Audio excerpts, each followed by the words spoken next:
Well, that was awesome. Yeah, Carol, I made this backdrop for you. Oh yeah, How, what did it say? I can't see it. Our faces are on it. how do we just look at that? I think if you hit the one screen down there where this shows just a full screen with no people in it, That one? Uh, or maybe you have to take us down for a minute. okay, let me see.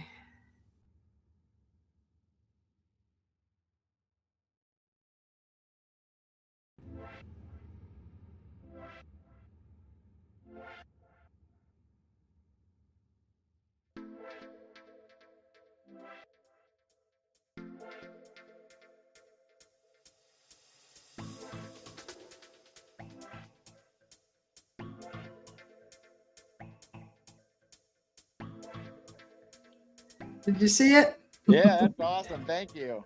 You're welcome.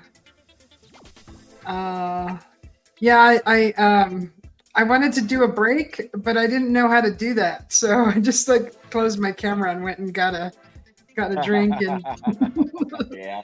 still learning.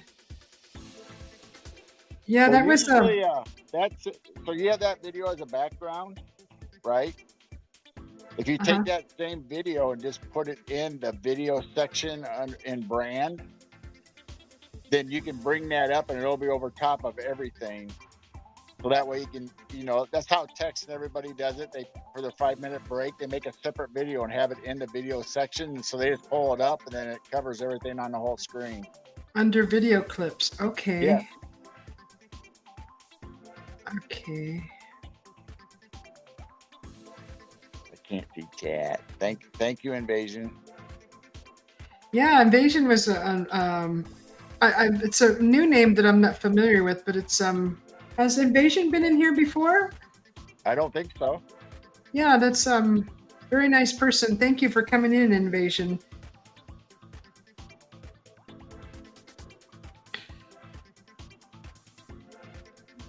Yeah, so we're oh, there's somebody else that's trying to join. Who is this? There's no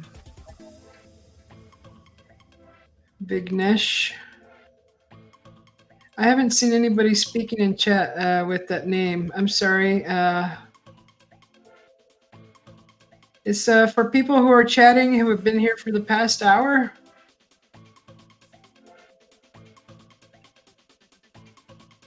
Yeah, that name doesn't sound familiar to me. I don't know.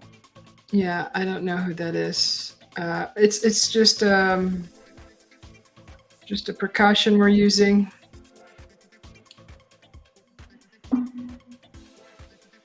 Yeah, that was very interesting. He was loaded full of very interesting information, and the healing thing that was very neat. For some reason, I was thinking he was an artist or like, painting or graphic design or something. I guess I misunderstood somehow. Yeah, yeah. But still, very very interesting, very enlightening and knowledgeable.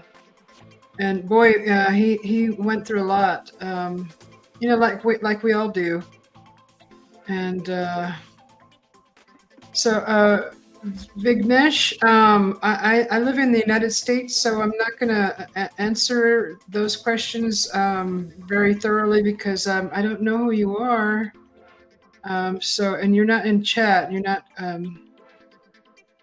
You are not talking with anybody. So I'm just going to tell you I'm in the USA.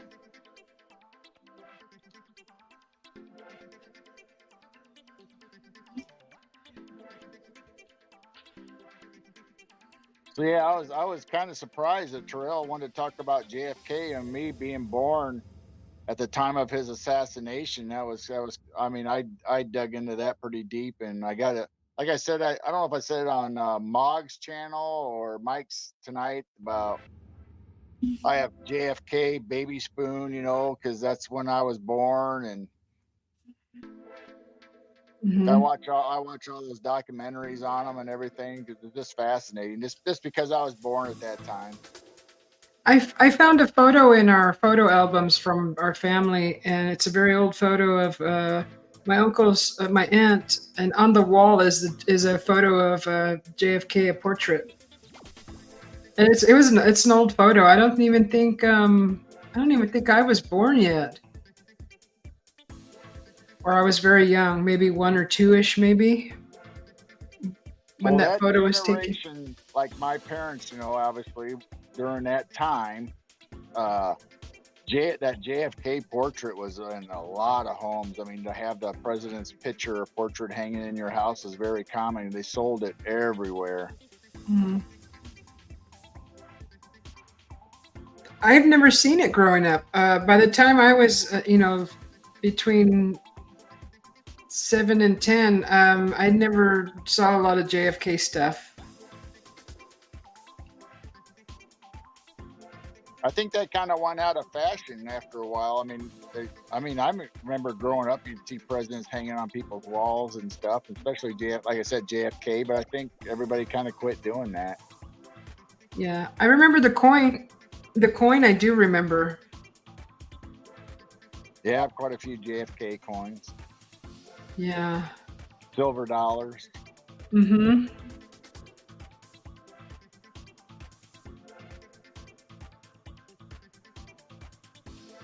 What's everybody in chat saying? Anything good? They're all I talking. I haven't even been looking. I'm probably so far behind. So they're talking about. I'm sorry. Invasion was asking if you were in Texas, like him or her. Sorry. Nope, I'm in Illinois.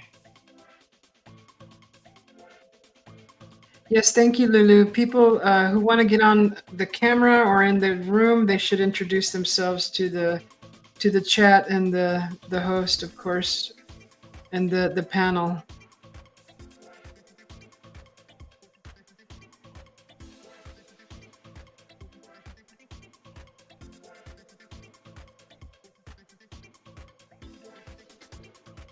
So Invasion says he lives an hour from where JFK was assassinated. Oh, all right. From Daily Plaza.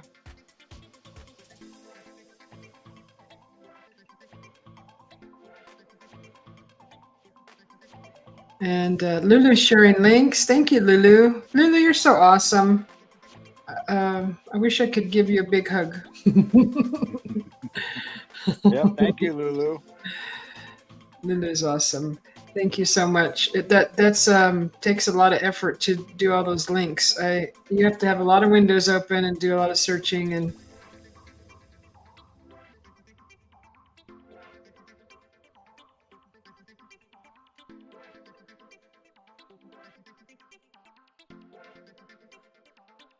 There's another. There's LIB's link. Long Island Bigfoot is on YouTube. Good. He was on earlier, and Moggs. We were on your birthday channel, the Magayan Monster, right? Yeah. Yeah. And then, of course, Jessica Jones, the Cryptid Huntress. She's got her own channel, and she also hosts in Spaced Out Radio. That's with Dave Scott and all that crew. They're awesome. Yeah. Neoma Finn. Yep. Neoma. Jessica is just such a sweetheart. I keep trying to remember to go to her channel. You had her on, didn't you, on Midwest Night Watchers? Yeah, we're having her on channel? again this after the first year. She's coming back on. Her and Jesus and basically all the guests we had this year, plus some new ones that we haven't had on yet. We got Neoma Finn coming back on, and so then Christmas Eve, we didn't plan anything for Christmas Eve or New Year's Eve, but Dennis Carroll is going to come on our show and tell us Christmas stories and stuff on Christmas Eve. Oh, how neat!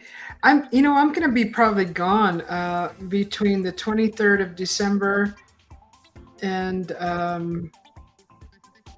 up until just a little after New Year's. We're going to be out traveling. We're going to go see the canyon. We're going to do that train ride, and then we're going to travel to Vegas, and then so I think we're going to Vegas first, then to the Grand Canyon, and then from there we're going to probably go to this Utah, and then from there we're going to probably Tombstone. Oh yeah, nice. So, yeah, we're gonna. My hubby's daughter is coming down from Switzerland, I believe. Oh, nice. So her and her boyfriend are coming, and we're gonna just do a bunch of traveling with them, and they want to see some places and see some sights, and so that's what I'll be doing from, gosh, mid-December till New Year's. Wow, that'll be nice. Yeah. Yeah, so we didn't schedule guests just because of that fact. We figured people be traveling or, having their own family fest. And then we thought, well, me and Jane was just going to pop on, just because we're going to be at home, obviously. And our kids are all doing their own celebrations. So I thought, well, maybe other people might be at home and want to pop on or something. And Yeah. Dennis said he would come on and tell stories. So I thought, oh, cool. We'll go ahead and do a show then. And you don't know, that might mean so much to someone who may be alone at home, and they just, the shows that you guys do, especially, they're so inviting and warming, and the atmosphere is nice. Just like LIB's show too, same thing. And the Mogollon Monster too. I don't know what they're doing for Christmas. They may be on also. But it's nice to be able to be part of something when you're not, if you're alone, or, or your spouse is away, maybe on doing a tour somewhere, or Right. in the military, in the services. So it's nice. I mean, that's basically really why we do our live stream for the live cameras and stuff. Mm-hmm. Because we pop on at different times and people say, oh, cool, we got something to watch. They act like they were sitting there waiting for somebody to come on with the show or something, and, wanting something to do to take their mind off of something or whatever. Well, did you see what Mike Jones posted earlier? He said he just throws on a video and just puts it on loop and just falls asleep to it. Oh, yeah. Okay. Yeah. So, I mean, can you imagine us, like, if you did a 5-hour show, 8 hours, you can just play the video all night and just wake up and it'll still be playing. Yeah. Unless your computer goes to screensaver or what is that? The power saver, and it turns off the screen. Yeah. I don't like that. Yeah. Unless if you're playing a video, it usually won't do that. You have to be having something running. Yeah, as long as something's running and there's sound, it usually stays awake. But yeah. Yeah, before I was married, when I was single, I used to sleep with the TV on every night. It was either the TV or the radio. I never slept in silence until I moved, till I married my hubby. And he was like, it needs to be silent, because I tried to play the radio when I went to bed, and he goes, I can't do that. So I had to really adjust to that, to sleeping in silence. It was very hard for me because you had all these sounds, and we had single pane windows. And all the sounds came in: the cars, the helicopters, the gunshots, the fireworks, and the neighbors coming home, and this car starting, and you just could hear everything. And I lived in the forest, so I didn't have all those sounds. So every sound was like frightening. I was just like, what was that? It was just crazy. It was really very hard to get used to. Now you have triple pane windows or something, right? Yeah, we got new windows. Yeah, they're double pane now, and you can barely hear outside noise. Barely. It's really nice. We've been doing a lot of upgrades to the house and renovating, and we've been working a lot on the house.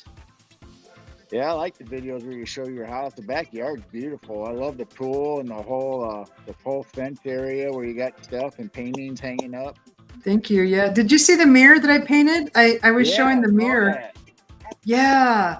I gotta finish it. But I keep dreaming of, not all the time, but I dream of those little Pueblo cities that and they're just I feel like that's maybe where I used to live, or in a lifetime of mine where I've seen those, so they feel like familiar to me.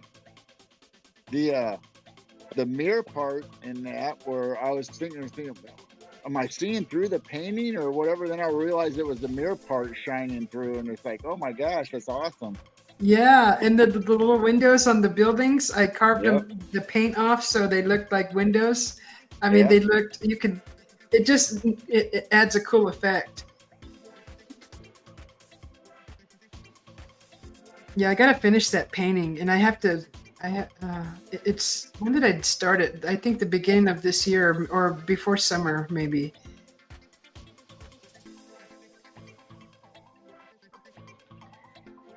But I just love that. I want to do that on a canvas in real pretty soft pastel colors, but Oh yeah. vibrant. Kind of like a Pueblo. All the Pueblo Yeah. colors, the earth, the natural. I'm the pastel colors. They're very hard to blend. You have to get the shades of the both colors just so close that they blend in very well. It's difficult, but it's doable. Yeah. So we got to do some probably me and Crystal, or Crystal and I should be doing like maybe an art show soon. I don't know if Crystal's even still here. She may have gone to bed. A painting, a painting side by side. I just got to figure out what I'm going to paint, because I get nervous when I really have to paint something, then I screw it up. I don't know how you would do it, but it'd be neat if you and Crystal had two separate canvases that were big, and she puts one scene and you put another scene. But if you could put them together, it'd make one great big scene that you guys could collaborate on. Yeah, we'd have to get the lines just right too. Uh, that would be fun. And Nez wants me to go on her show too, to paint with her. We gotta organize that also. A paint night with Nez Lover. But she has a great channel too. She paints right live on camera. She does a lot of cryptids, paintings of cryptids also. Yeah, I haven't caught her live yet. I subscribed to her channel, but I haven't caught her live yet. So I want to see that. Yeah, yeah, that's neat. So did you drink some spirits tonight, Gerald, or have a shot of something, Bailey's or No, I did schnapps? not. I No. had all I had was like tea and Pepsi, or actually RC Cola. I did not drink Oh, anything tonight. that's good. That's okay. Oh, Crystal's still here. Okay. Hi, Crystal. Well, Talking about you. tell her to come up. You Tell want her to to come up, join us. Crystal? Oh, I got to put the link in the chat. Hold on, let me see. If you want to come up, it's only for people who have been in the room, who have been what is that called? Active. Active in the chat with the chatters and For a year. yes, for a year.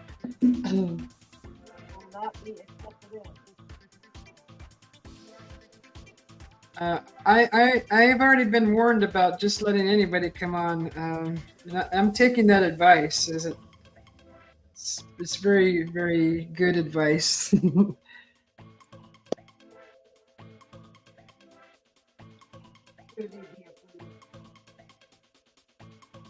I was surprised when I did that 8 hour show, how many people were still in the room. I was like, wow, you guys are troopers. The super troopers.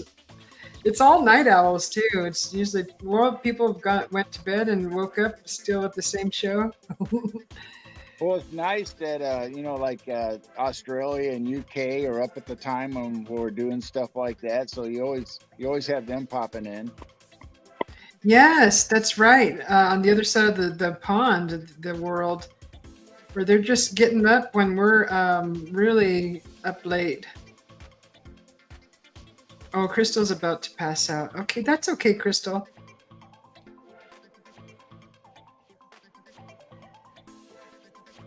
Jane doesn't want to get on. What's Jane doing? I'm sitting right next to him. She's watching chat and the video, and she's watching the live cams outside. We've had a deer already and some bunnies, and So you have a couple of surprise camera angles coming up here soon in the yeah, future, huh? yeah. We ordered some cameras tonight, and I got one right now that I just got the new cable for. I had to get a longer cable, so we're going to move an existing camera that we're not really utilizing and put it somewhere for a different view. Uh-huh. So that'll be coming up. Did you guys ever clean the spider webs off of the one cam that kind of shows the den area or the sunroom? Yeah, we need to go out and do it again because they come up so fast. I don't know if the wind's blowing them up there, or if there's actually spiders actually making them every night or something. I don't know. They will. You take their web down and they'll just put another one right back. 10 minutes later, you'll see a whole new web. It was the camera where you had that split view. Remember? Oh, yeah. That camera. That's the one that we moved to the bird feeder. So that's like right in front of the bird feeders now. I mean, right on them. Yeah, that cardinal was beautiful.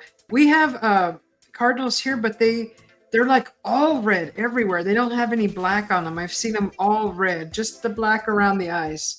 Oh, wow. All completely powder red. Like that fire engine red. Beautiful. Do you guys have actual redbirds there instead of cardinals, maybe? No, it was a cardinal because he had that feather on the top. He had the point? Yeah. All right. It was beautiful. And he was so bright because he was sitting on like a cactus tree, like a cactus. And it was like greenish, earthy brown. And then that red just popped right in there. And I was wow. It was so neat. A few years ago, I finally saw my very first cardinal that was bald. Up to the neck, it had all of its full colors, but then its head, all the feathers fell off, so it was black. Their heads are black. So you had a black head and a bright red body, because they got like mites or something in the nest, and the natural molting process to get rid of all the feathers where they had the mite. So it was strange. I thought, what kind of weird bird is this? I've never seen it before. Then I read up on it and found out it was about a cardinal getting rid of its feathers on its head. And it happens quite often, I guess. That's the first time I've ever seen it in my whole life. Huh. So their bodies are black. Yep, their skin is black. That's crazy. And they grow vibrant red feathers. Yeah. That's so cool.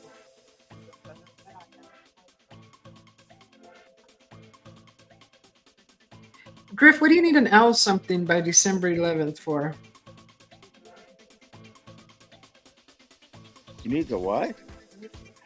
Something, an owl something, like an owl gift before Christmas. Oh, wife's birthday. His wife's birthday. Oh. She likes owls. Gosh, when I went to that Montezuma place, there were so many rocks there, but they were very porous. They had a lot of holes in them, and they were too big. They were big, like that big. And I couldn't find a flat one. I wish I would have grabbed more at the coast when I was there. The rocks that you and Jane got were from that coast little cove that I was in there. I was metal detecting in there. Well, maybe as you travel here over Christmas, you'll stumble across some. Yeah. And then I was out at the in Williams around the campsites. There was all the rocks there were all lava rocks, and they were very bumpy and misshapen. They weren't smooth, and so I've never seen rocks like that. Stones that were so soft, and if you tap them together, they make a hollowy sound. Oh wow! Yeah, they're like I don't know. When I have more, but they're real little. They're not worthy of being painted. They're just for decorations now, but when you tap them together, they make a really pretty sound. Have you ever seen the videos or anything about the singing rocks where you hit them and they can make a beautiful tone like a bell? No. There's a video out there. I ought to find it and send it to you. But this guy he was a professor and he studied stones and all that stuff. He had like 5 or 6 of them in a row, and they were all different keys or chords or whatever you want to call them. So he could really play. Every time he hit one, he could play a song on them. And they sounded so beautiful. It's almost like he was ringing a bell, but there were stones. Yes, I have, Crystal. Actually, I got a big bag of white rocks like that. I did a lot of painting on white rocks. They were from like Puerto Rico or Bahamas or something like that.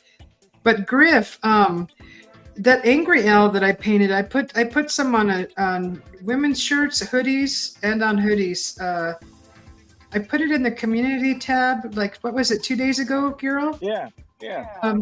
So my angry owl is on apparel now. It's on I made a women's shirt. You can put it on anything. Actually, you can grab the design and put it on anything, even a coffee mug. I believe it lets you do that, and you can actually personalize it. You could, I believe, you can add letters to it or words, or but you can. It allows you to switch it around to different products, different things. Have you seen Crystal J's owl? Yes. Oh my God, that owl is beautiful. Maybe Crystal will be up for a sale. Yeah, Crystal just finished a big owl too. Did you post that anywhere, Crystal? That's a beautiful owl that she did. She did a really big owl. What was it on? A 24 by 24, right, Crystal? Canvas. I don't know if it's one she'd sell, but that's a possibility. Yeah, she might be attached to it. Yeah. It's beautiful. Just like if you give up Angry Owl, we want it. We got first dibs. Huh. Yeah. That angry owl, that cardboard. I'd have to you'd have to put it in a frame, and the card, you'd have to clean it up a little bit. Maybe I can clean it up if I ever decide to give it to you guys. You probably won't ever give it up. I don't think I would. I love that thing so much. You could probably even put it, make a print of it and put it on a little poster size. Yeah, that's what I like about that company that I create with. They're a little pricey, and if anybody knows another company that I could use to incorporate my designs, just leave it in chat or let me know in the community tab, and I'll put my designs over there or take them over there, and so they could be cheaper, because the store that I use is called Zazzle, and they're a little pricey, and I always try to mark it down as much as I can so it's not so expensive. Yeah, we haven't decided on a merch store yet, because we want to do something online for people just to order whatever they want. We don't have to ship it to them or nothing. And yeah, I remember I told you that one time that I met that we have a friend who actually has all of that stuff that he does. He makes apparel, and he does special orders and stuff. I'll have to start getting his links, because his link in my channel.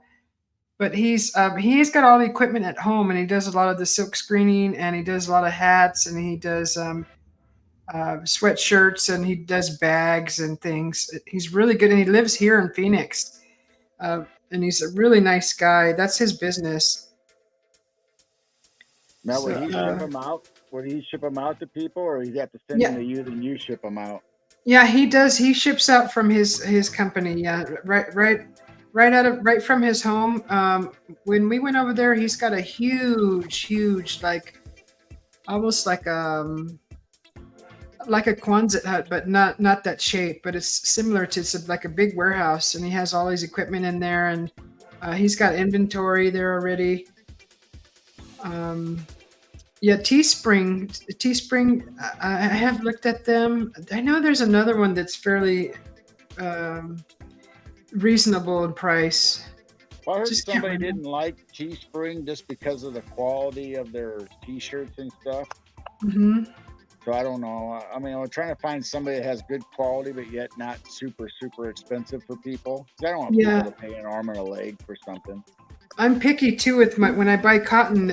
I want that cotton to feel like it's quality, like it's not too paper thin. It has to be thick, at least thick Right. enough. That's what I look for in quality is how thin it is. You know, but the Zazzle they actually have good quality clothing there. It's thick, and it's lasts a long time. The print lasts a long time. I've ordered a few things from there.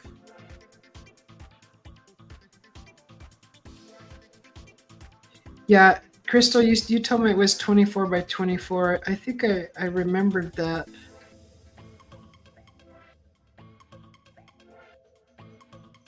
Is that yours? Your site, Crystal, the Facebook and Instagram? Yeah, she said she shows her art on there. I don't ever really go to Instagram. When was it? What was it? TikTok? Last time I went into TikTok, I walked right out because I was like, boy, this is a bunch of bull in here. Like, what's all these shenanigans going on in here? I was like, it's a joke. But Mike's right. He says you need to know where to go and have your little group that you go to, because if he says if you wander off, you will see things that you won't like. I agree with that. Yeah, I made a you people shirt. I have new graphics too that I can actually make that shirt. The Bigfoot that's there with the behind the trees. I actually could probably make a better graphic of a Bigfoot now. I just gotta spend a little time on it and Yeah, remake that shirt. I use that one that says "People are strange" and it has a Bigfoot walking in it. Yeah, yeah, I can make those too. I have all the graphics for it. I got some really good Bigfoot graphics, and I can make those things. And the colors that I use, I do a lot of like blacks and with grays and whites, or white on blacks. I have some colored graphics too that I can do. Colorful Bigfoot ones with the sunset behind them and some pretty good colorful things.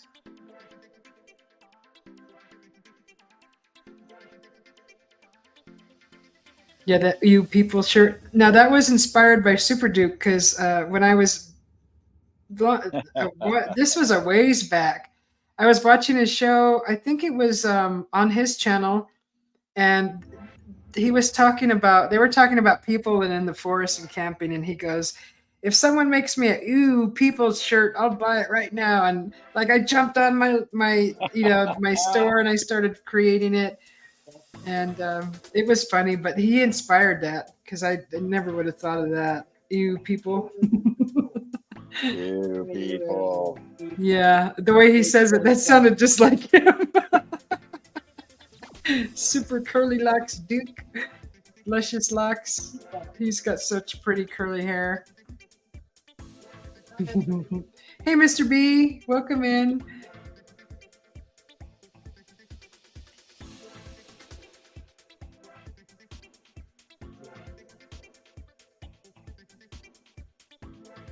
Yeah, I'm doing this all on the side just to kind of fund my my adventures, like just for a little extra, a little extra fun on my adventures. Little spending money. Mm-hmm. Give my hubby a little break, from having to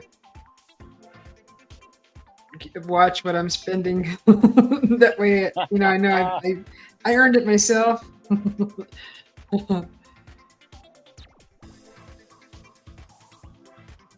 Yeah, we're gonna have to put you on an allowance system.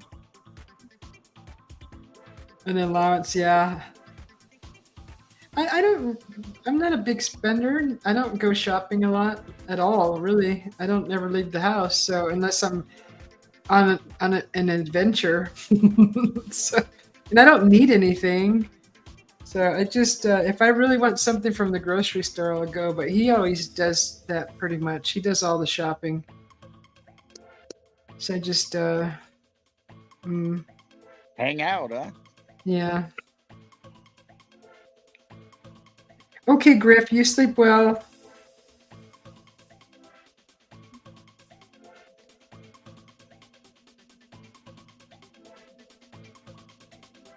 So how are you two feeling? You getting tired? No. Time to I'm put the not strobe tired. light on. There was just a couple nights. It's like, man, there's no way I'm gonna make it till 5 a.m. That was so weird on Thanksgiving after we ate. Like, I got extremely tired. I didn't even eat a lot. I didn't even eat enough turkey to get that melatonin effect. And I was Right. I was out. I went and laid down and I was out. It was barely like 9. And that's weird. That's unusual for me. I never get to bed. But I took, what happened is I took a nap. I took a cat Nah. nap. Yeah, it's like the other night. It's like you started at 2 a.m. our time. Like, really? You're just now starting? And it's like, I know. I must have been on the computer designing stuff or doing something. I was sleeping till noon, 1 o'clock. Yeah. yeah, Hi, normally, Yolanda. normally I get up about 9 a.m. or so, here, going to bed at 1 o'clock, 2 o'clock, and I'll get up at 9 or 10 or whatever. But it's like those nights with you, man, I was lucky to make it up at 1 and p.m. in the afternoon. I know. I've been sleeping till noon with these all night shows. I usually get up right at 10, but I've been sleeping clear till noon. Been getting like 9 hours of sleep instead of 6.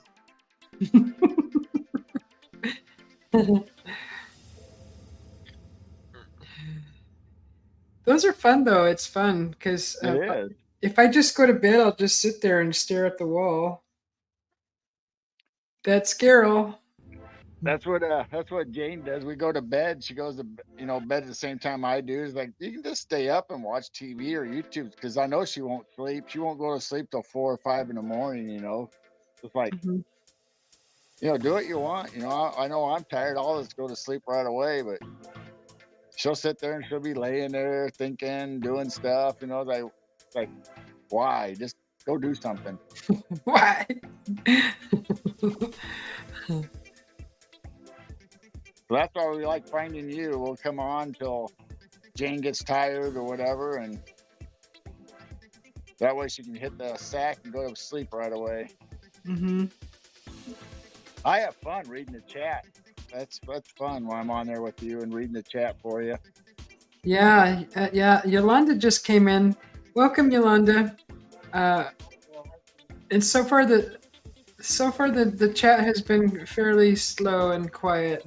I think they're just relaxing. Oh, look at Terry trying to butter me up.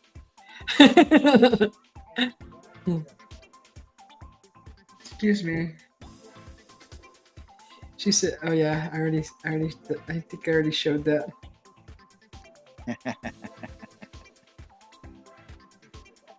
No, Yeah, I think it's. What time is it? 4:20. Yeah, 4:20. Yeah, exactly. I think it How many times is. did we see that tonight? Then no matter what we said, 1 to 100 or whatever, and Dogman put 10,000, 1 million. Was it Mike Jones putting 420?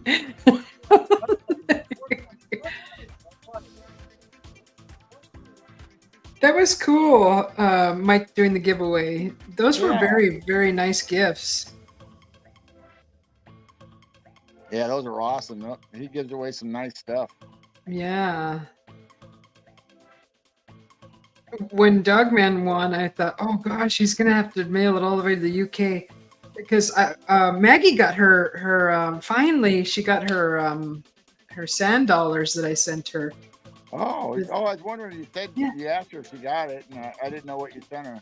Yeah, remember? She said she's never seen one before, so I sent her 2, and I washed them real good because in customs, I read that they look for microorganisms that are in like seashells, and then Okay. if they find, they'll open the package and then they'll inspect it, and then they'll do some kind of a wash over to To uh, kill anything. yeah sanitize them, kind of Yeah. like kill everything, yeah.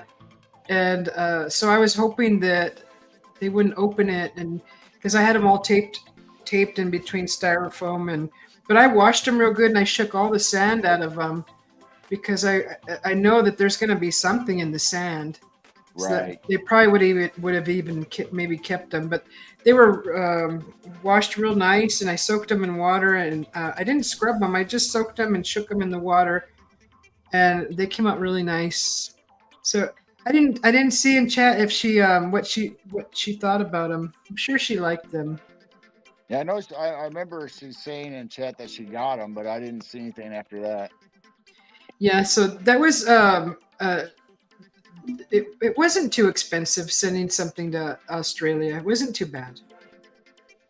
It wasn't bad at all, actually. It wasn't bad at all. It wasn't like if you wanted it there in like 3 days, it would have been almost $100. We have a new guest. Oh, who is this? That's Keisha. That's Keisha. Keisha with a K? Keisha. Yep. Hi, Keisha. Susie's talking to you. Keisha. Oh, she's too worried about what mom's doing. What? What? Oh, that's right. It's 420. It's so funny. I don't know. I almost forgot. 420 somewhere.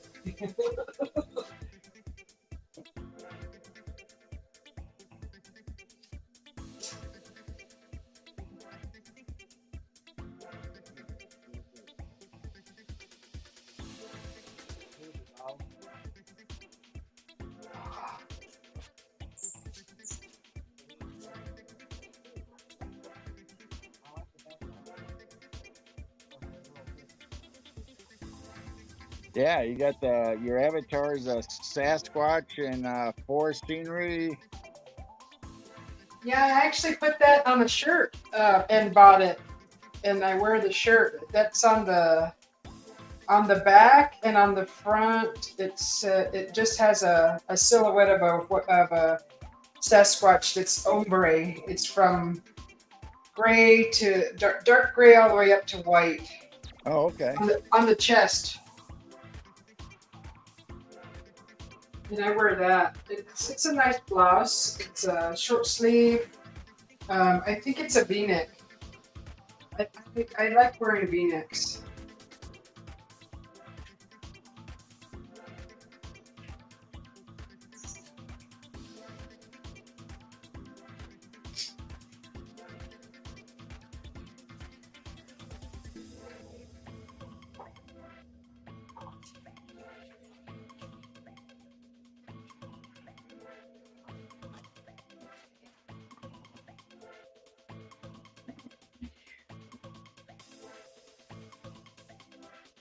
It's gummies time. Where'd you go?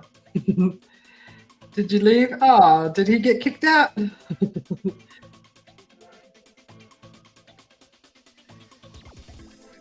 Well, this is be a good time to show the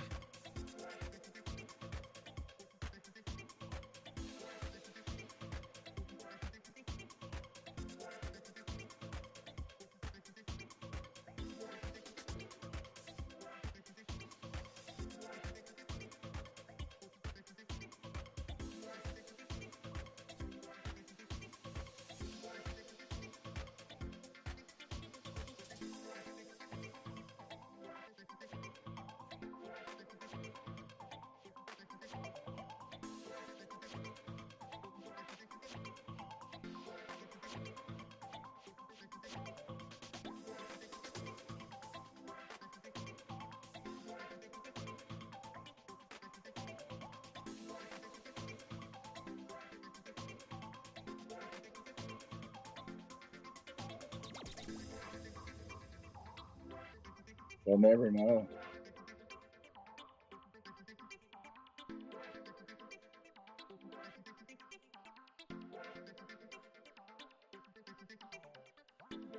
There we are. Yeah. I was looking at comments and I hit the wrong X and I knocked myself out of the screen. I know I turned my back for 1 second, Carol, and you already screwed it up.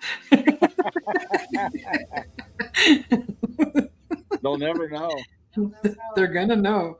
I love that. I love that slide that you made up that video. They're gonna know. He left in the hot. They're gonna know. They'll never know. Nobody will know. Now they're all gonna know because we just told them. Oh no. I had one job and I blew it. Dang it.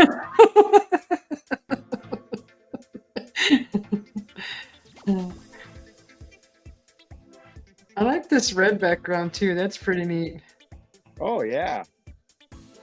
Or the space one. Have you seen this one? Oh, No, I didn't see that one. Yeah, that one's cool. Now is that pre-made or did you make that yourself? It's already pre-made. No, it's on Canva.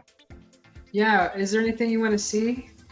I can create one or several while we're sitting here, or get it ready. Did you guys see this one that I used for the opening? Let's see. I'm gonna have to, I think, just hide you.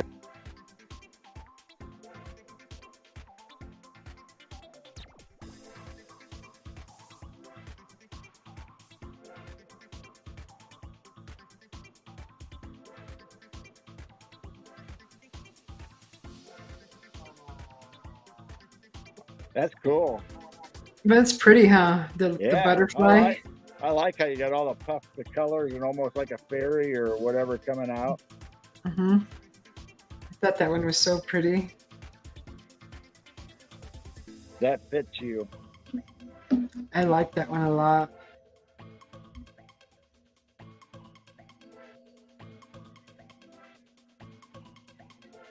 What do you want to see, girl? Like space or glitter or? Oh, I don't care. Anything. I like it all.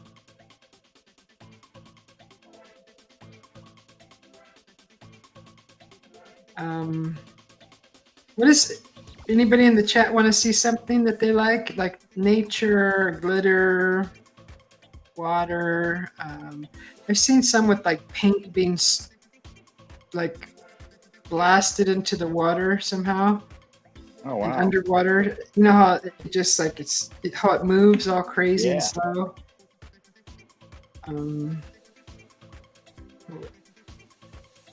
I forgot what I was doing. Okay. Nobody will know. Nobody will know. They're gonna know. Never know. Okay. Sparkle. I am Groot.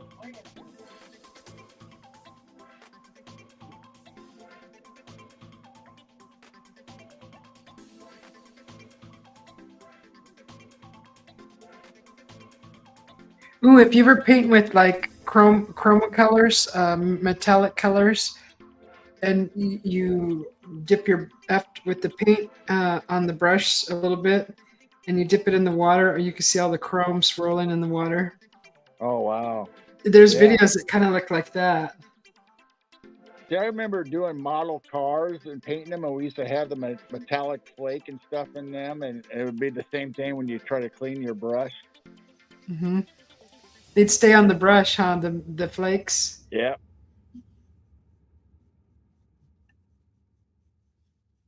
Back in when I was growing up, going to Sunday school, our pastor, me and pastor's son were pretty good friends, so I'd go down there and hang out. Well, they had an old trailer where they did their own poster boards and stuff for Sunday school or classes, and he had stencils and all these neon color spray paints. So we'd make up our own stuff. It was really cool to go down there on a Saturday afternoon or something and help make up all those storyboards for Sunday school or whatever. They were cool, almost like tie dye. 'Cause they had all the bright pinks and oranges and purples and blues. It was cool. You could make this almost anything you want. He had all these pre-made stencils. You can just put them on top of each other, kind of like you do your abstracts, but with stencils and spray cans.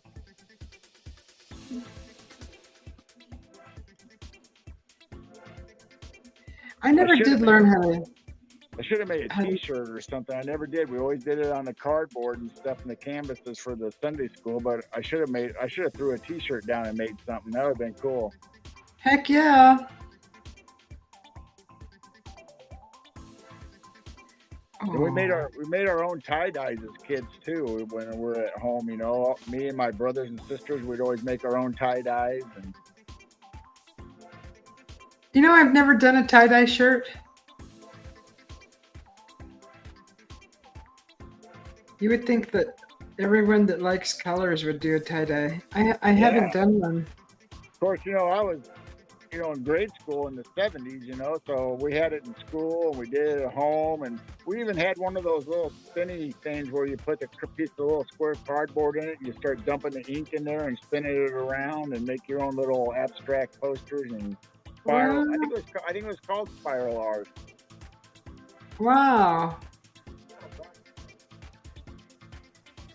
I never tried I bet that. that's still over there in my mom's basement somewhere.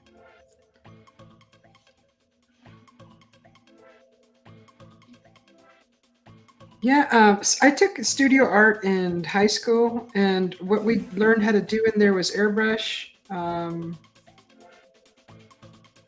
We learned how to use the projector. We did charcoal. We did pastel, paint.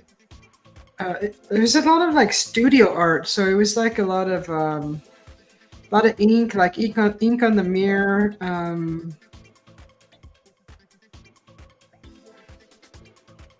Silk screening. We got to learn how to do silk screening, how to cut the stencils for those, design those, and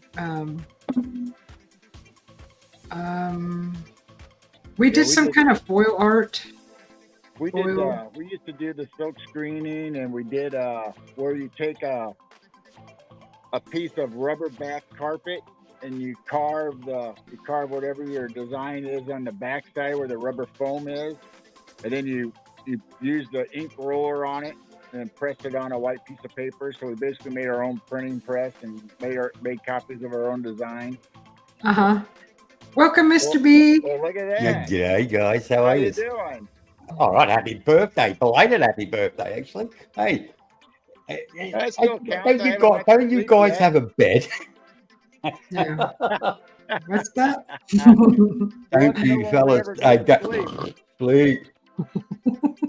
We don't sleep. We don't have time for sleep around here. We got shows to do.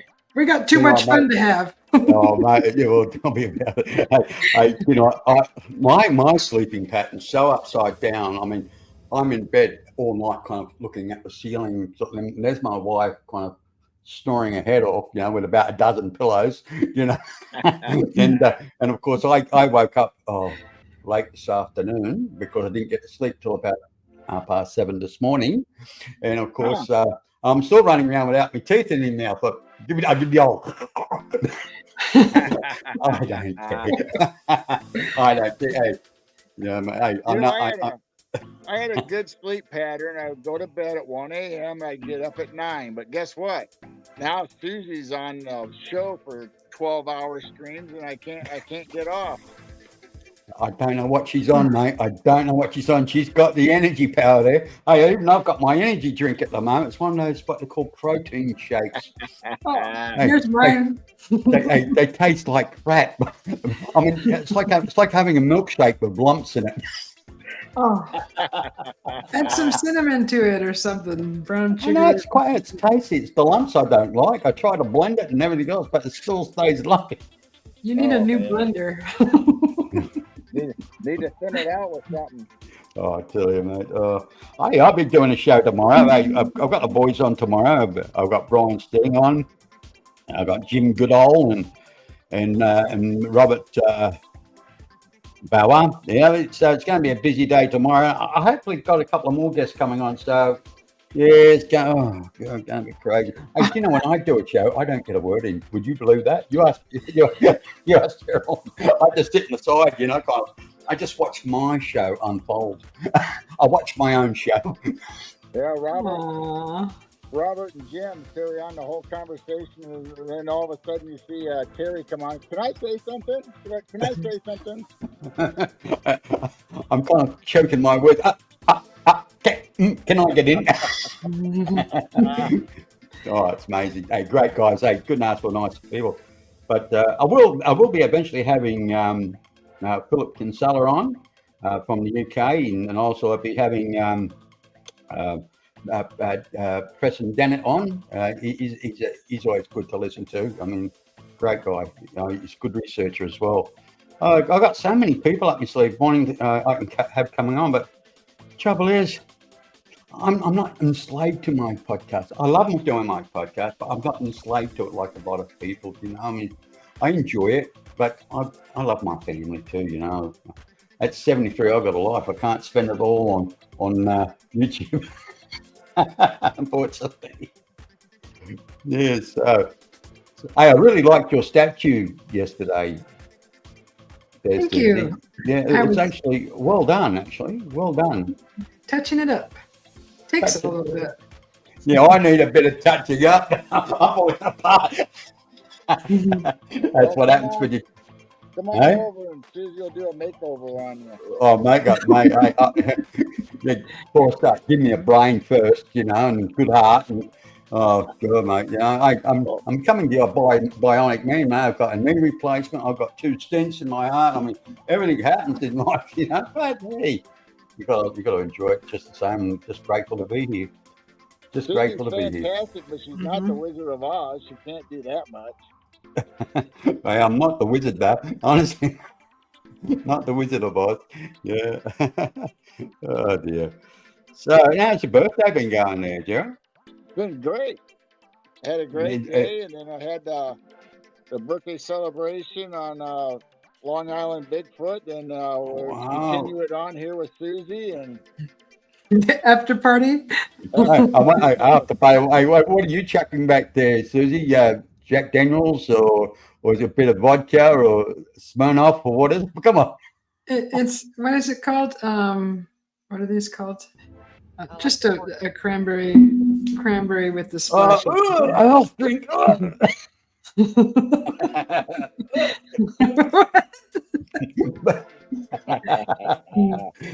good on you. Hey, I'll put a few more years on your life. Don't worry, a few more paintings to do. And, yeah. Hey, tell me, how did your husband manage to go and do the shopping? I mean, I like to know. I like to do that trick. Yeah, we only buy what we need for the day, really. Yeah, that's for a good. couple That's days. Good. See, I live in a multicultural household. My wife's a Filipino, lovely lady. I mean, she's gorgeous. I mean, she spoils me rotten. I tell you, she does. And but it's always Filipino food, and they have food on the table 24/7. Not 20. I'll say a good 20 hours. There's food on the table. I mean, if anybody walks in, there's a banquet there for them all the time, And the amount, I can't get over the amount of food we end up throwing out. It's ridiculous, It's ridiculous. But that's part of their culture, It's strange. But it took me a long time to get used to it. that's why we got chickens and goats. Nothing goes to waste too. I didn't hear you there because Susie's got the music too loud. Hey. Oh, sorry, Steve. Sorry, Susie. We can't be turning that down. Terry's being nice. Is that why you're shouting? No, I'm sorry. No, it's probably my microphone. He's shouting because he's Australian. Oh yeah, right, yeah. Well, I'm a softie, and I'm scared of everybody and everything, and that's me. Aussie proud, But yeah, mate. It's I don't know. I mean, how long you been doing their painting there for, Susie? For many years at all? Oh yeah. For I learned in college, I think in my 20s. So 20 years or so. Right. 26 years. Is there anything you really like specializing in, like that you really have a real passion for when you do art? Just a bunch of color. Yeah. There has to be bursts of color in there. So you'd go for more of like abstract or something like that with a, like a Picasso, not Picasso, a Da Vinci or something like that, or Oh, I wish. a Renaissance sort of thing. Yeah. Oh gosh, if I could paint like that, I could probably mine make end enough up off like of one Picasso. painting. Well, you never know. You know, if you get one of your paintings, bathe it in what was it? Cover it with some sort of was it resin, and then bury it in a backyard. And 1,000 years from now, somebody will dig it up and it'll be worth billions. It'll be in a museum, and guarantee it. Won't That's do a you great no idea. good, but somebody will. Pardon? That won't do Susie no good, but somebody will enjoy it. No, but a name will live on. If you do a painting with Mickey Mouse or something like. It'll sell for billions. Yeah. So if you time travel and go backwards, take your paintings back there, then you'd be a master right now. Hey, but those old masters weren't as smart. Well, they were smart, but they weren't as talented because they used to paint on reflection as well. You know, using glass reflection, and it's just like tracing, and that's how a lot of them actually done it in those days. I was really surprised when I actually watched a documentary about these famous artists. How that everything was in perfect detail, and not just the look at it, the scale of it all. They said mathematically it's impossible. Then they worked out how they actually did it, and it was actually done through glass and through imagery. And they're doing it now. You can buy products on Wish and other Amazon that actually does the same thing. You know, so it's amazing.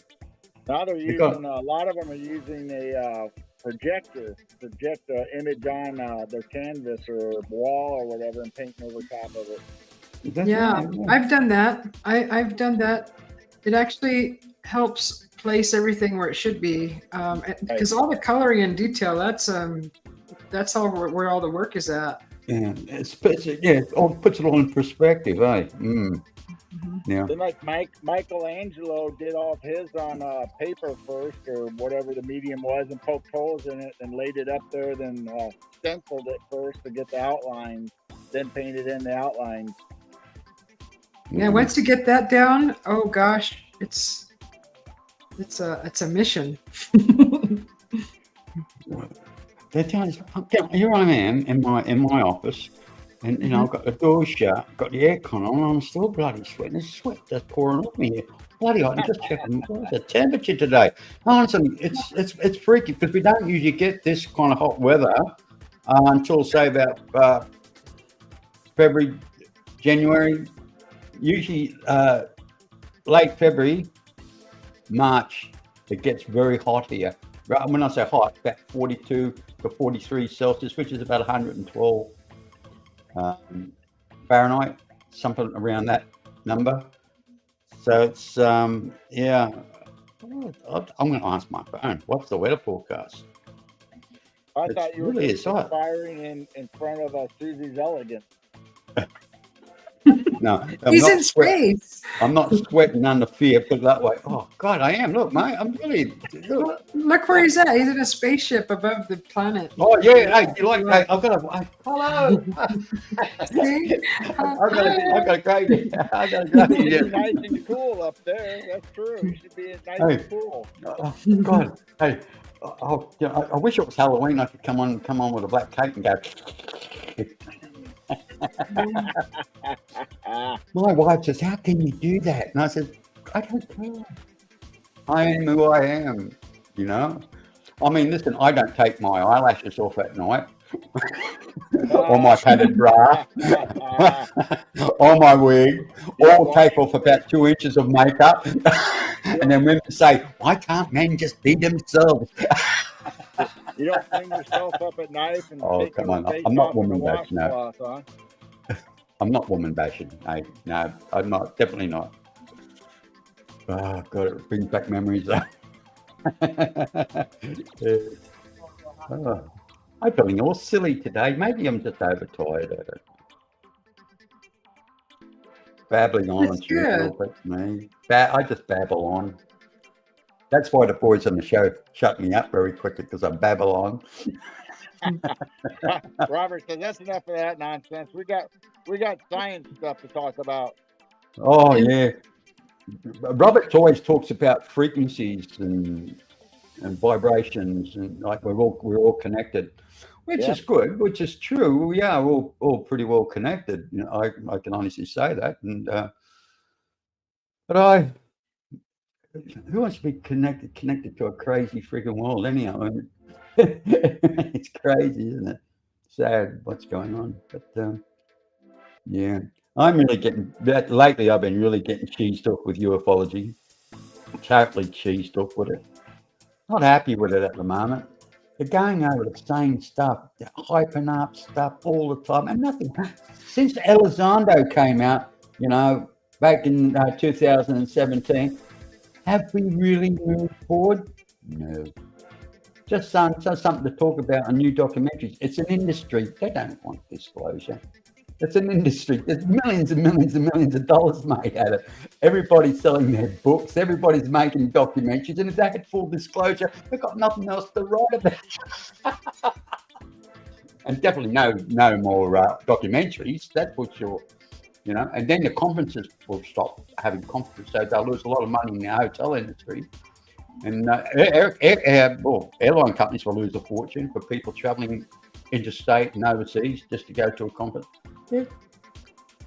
Disclosure's not happening, mate. Anyway, I will change the subject.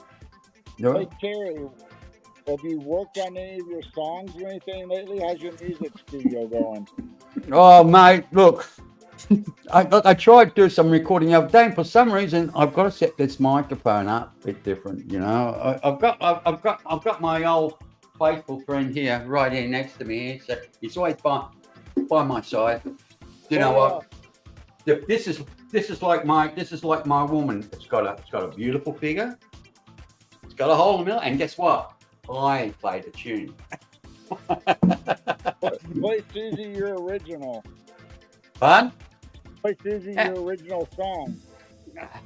Which one? It was like a country. It was like a country song. You played it for me one day. It was. Well, okay. Susie, turn your music down. sure. I'll see if I can reset this microphone.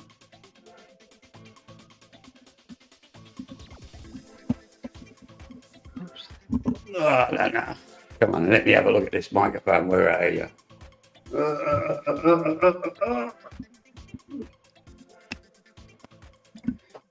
Okay, can you hear it okay? Hear me voice? Yeah. Perfect. Yeah, we got the music down low and. Can you hear the guitar okay? Yep. I can hear that. Okay. I'll take the headphone off.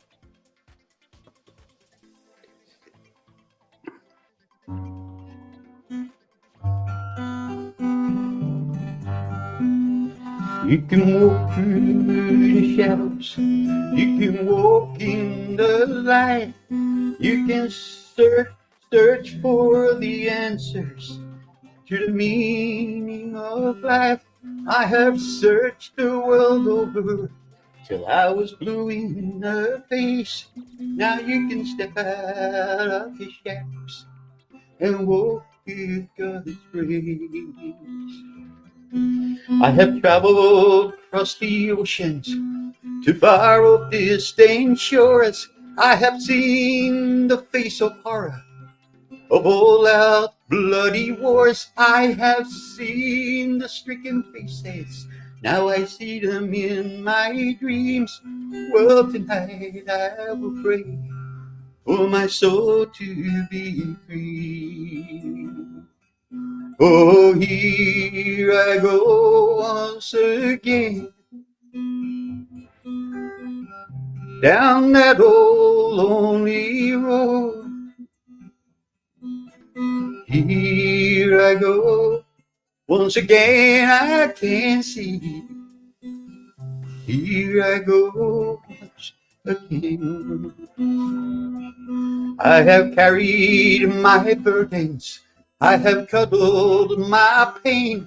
I have searched for the answers till it drove me insane. I have searched the world over till I was blue in the face. Now I can step out of the shadows and walk with God's grace. Oh, here I go once again, down that old lonely road. Here I go once again, I can see. Here I go once again. Oh, here I go once again.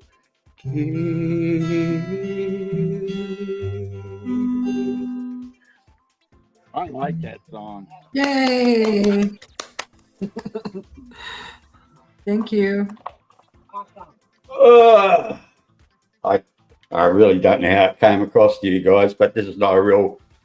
This StreamYard's not set up for music like this going live, so. No, but it sounded really good though. I mean, Oh, thank you. Obviously, it's not set up for studio quality, but it came out really good across. Well, one of the latest one I actually done was, it's a sad song.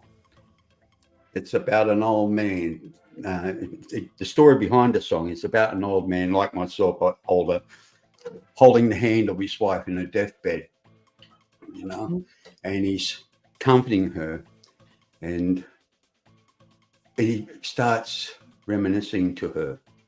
Now, I'll play this one. I might get my last one. I won't carry on, but I don't like being center of attention, really. I really don't. But I'll play it for you. But this is my favorite because it's heart-touching as far as I'm concerned. So, All right. Hi, Neil. Welcome in. Welcome, Decipher.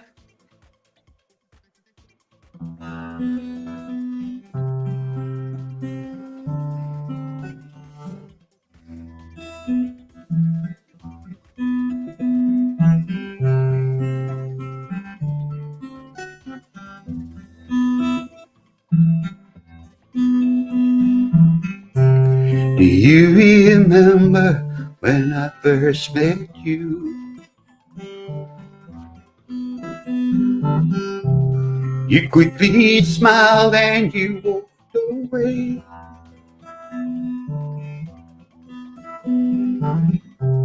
I sought you with anticipation. Yes, I remember that day. And now I dedicate my love to only you, dear.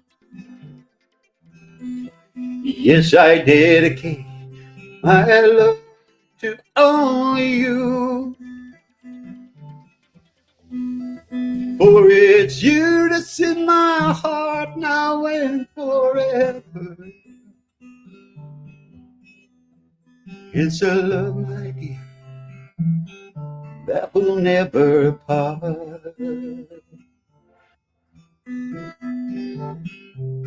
And do you remember those special moments? I gently held you within my arms, and how we laughed and danced away the hours. They're the moments, my dear, I hold closely to my heart. Yes, and I dedicate my love to only you, dear. Yes, I dedicate my love to only you. For it's you that's in my heart now and forever. It's a love, my dear, that will never part. And forever I will hold you close to my heart.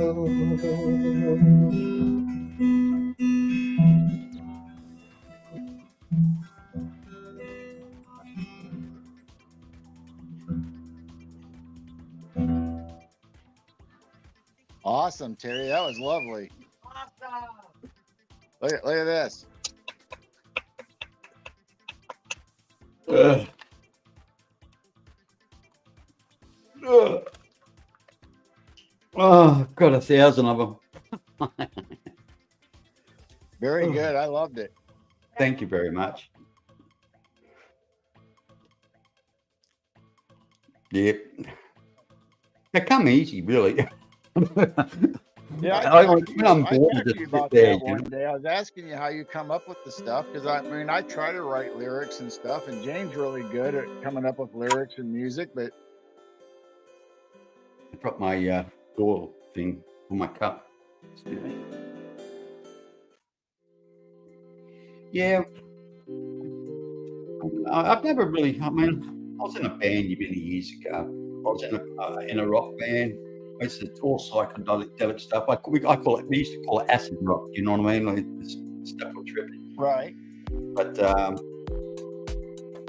when I got How caught, when long I ago was that? Was that you talking like the oh, 60s and 70s or what? yeah, it's about 68, about 1968 and 69. And then I got busted with about a half a dozen tabs of LSD, and then I stopped myself from going to jail or joining before I had a criminal record. Now that stuff is legal depending on where you go. God, mate. Then again, I wasn't a saint, honestly. I mean, I wasn't a saint. I done dumb shit like most young kids, you know what I mean? I'm a bit of you can't be a hypocrite, you know what I mean? We turn around and call this generation a lot of things, but yeah, they're pussies, but they're not kind of, the trouble they actually get up to is no different than what we got up to, really. That's the thing. You A gotta lot of parents don't want to admit it. you gotta remember what you did as a kid before you start talking about other generations. Yeah, well, my parents used to say the same thing. Going, your generation, I don't. So we're actually doing the same which they used to do to us. So nothing changes, mate. It's a cycle of life. Everything, it's like a tide comes in and it's out, and it's still wet. That's what it is. So, yes, God, it's like a sauna in here. Oh, that was about like the first time when my kids found out that I jumped off of the Henry Bridge when I was in high school or right after high school. It's like, what did you do? Because they couldn't believe that I did it. It's like, yeah, me and my friends, we went up on the bridge over the Illinois River and jumped off. And it's like, you know, those stories, like you start remember them like, oh, cool. But then you don't want to really tell your kids what you did. I remember there was a time when I was a single parent and I raised an 8-year-old daughter and a 5-year-old son, you know, until they got into their teens sort of thing.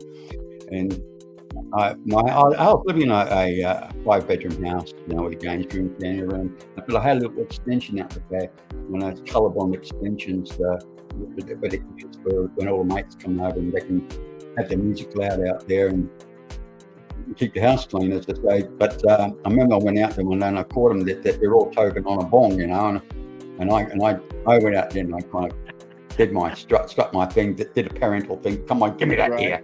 And as I walked out, I'm toking on it. And they looked at me like,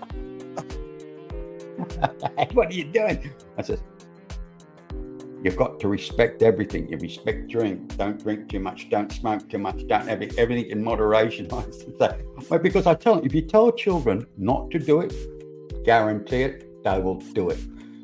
Then you put that after you tell them to respect it, then you turn around and say, I trust you to do the right thing. Now, So you don't say don't do it. You can't say that. But if you turn around and say, well, listen, I'm not 100% for it, but if you're going to do it, just respect it, you know. But I trust you to do the right thing. I believe you've got the intelligence to do the right thing. And I walk away and I let their conscience play the rest on that, you know. And actually, I'm very lucky. It worked out pretty well for me. So what was it? Sorry? I didn't mean to interrupt you, but I wanted to go back and what was the name of your band that you had? Smooth Gravel. Ah, Smooth Gravel. Yeah, Smooth Gravel, and also there was another band called Tesmic, which was in the psychedelic days, you know, as in psychedelic type Tesmic. But as I've got older, my of course I still enjoy rock and roll, but I feel more comfortable listening to country music, not necessarily Western, but country songs, and also ballads, a lot of ballads now, you know. I've been working on a ballad lately, one of Tom Jones' songs, which I thought was really lovely. I've been practicing it, driving my wife crazy with it. The one that says, I'll never fall in love again. Oh, yeah.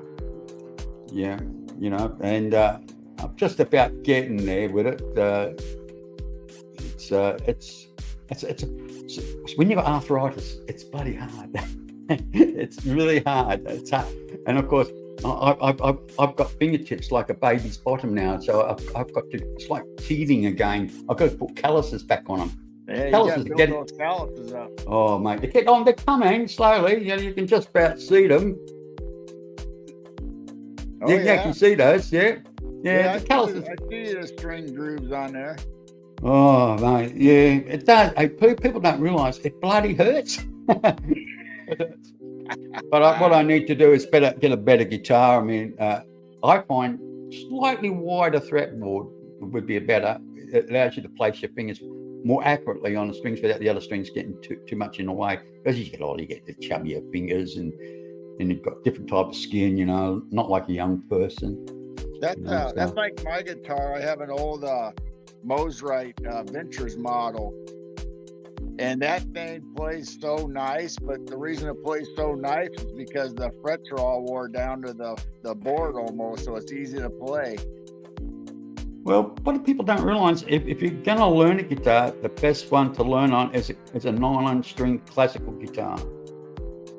Yeah, it's got the extra width on the keyboard, so it helps your finger exercises, and it's not so hard on your fingers playing on nylon strings as it is with. But it's still got the thread on the upper three strings, but the rest is just smooth like fishing line, you know. But yeah, a lot more gentle, and it allows you to progress in a way that you build up those calluses and strengthen and how to stretch your fingers and everything properly, you know. So yeah, Susie's quiet.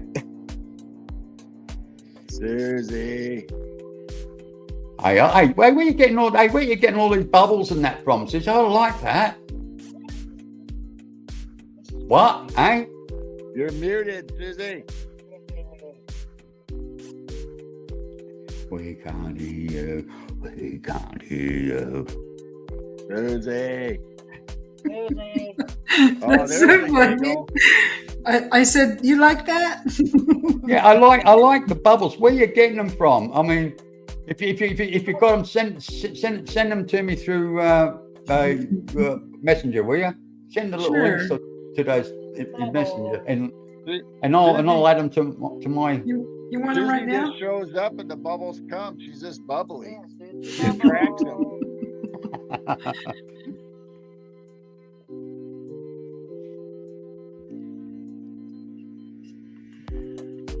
Oh dear. I can't keep chat, Susie. How many we got in there? Anybody still hanging with us? Tim Othman joined us. Yolanda joined us. D Cypher, and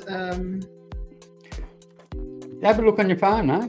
That's what I do. I just go into my YouTube welcome on my everybody. phone. Okay, you'll get it in 2 well, seconds. yeah. Just give me 4 seconds. 10 seconds. 2 minutes later. She screwed it up.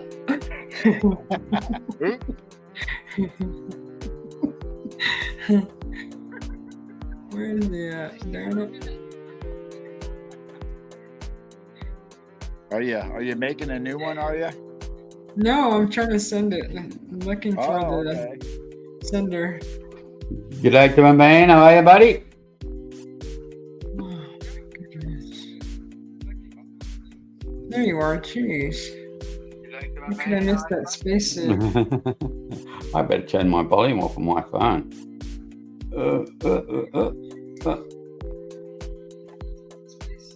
That's better. Oh yeah. I wonder Oh.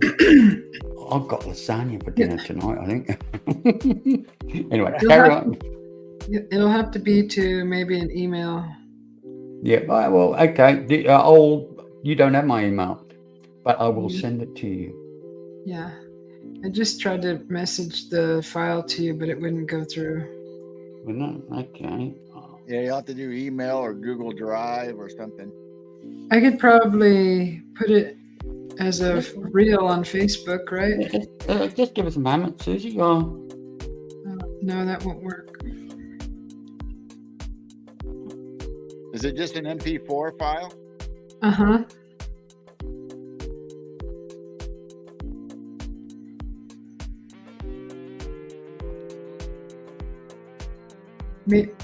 Well, could chop it up a little bit for you. I've sent it to you, Susanna. Okay.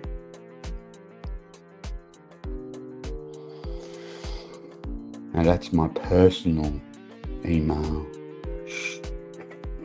They'll never know. They're gonna know. They're gonna know. There you go. They'll never know. Oh, mate. You wouldn't believe how many times I get terrorized. You know what I really hate? It's when these gorgeous looking women trying to make friends with you. You know what they're after.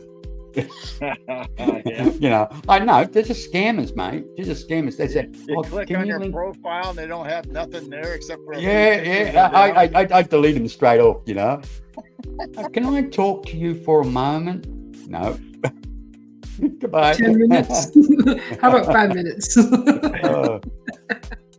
One actually sent me a message saying, "Can we be friends? But it will cost you." She was on it.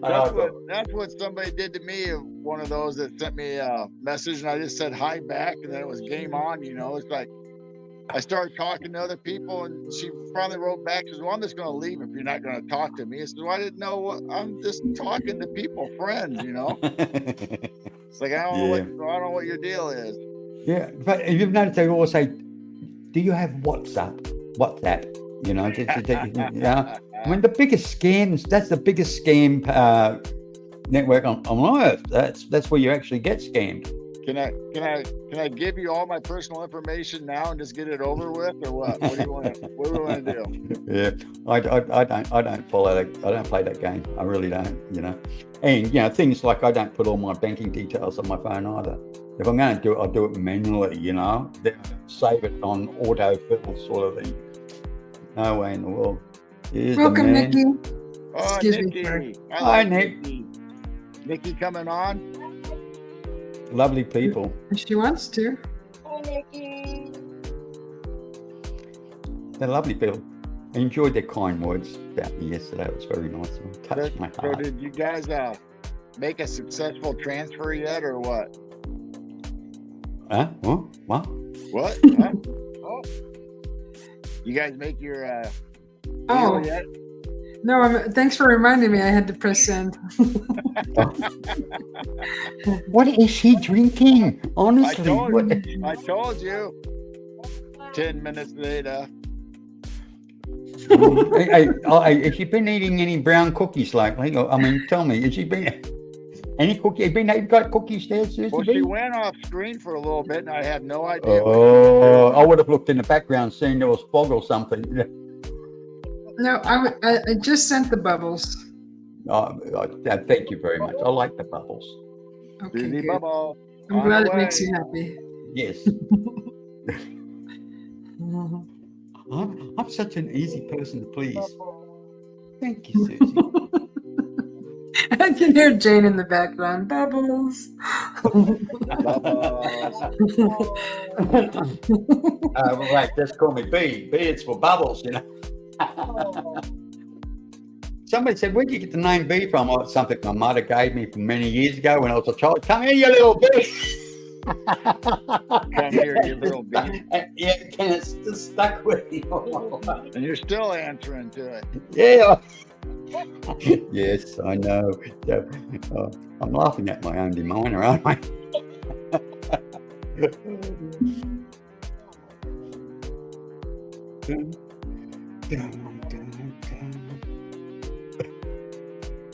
I want to know what's at the bottom making all these bubbles. What's down there?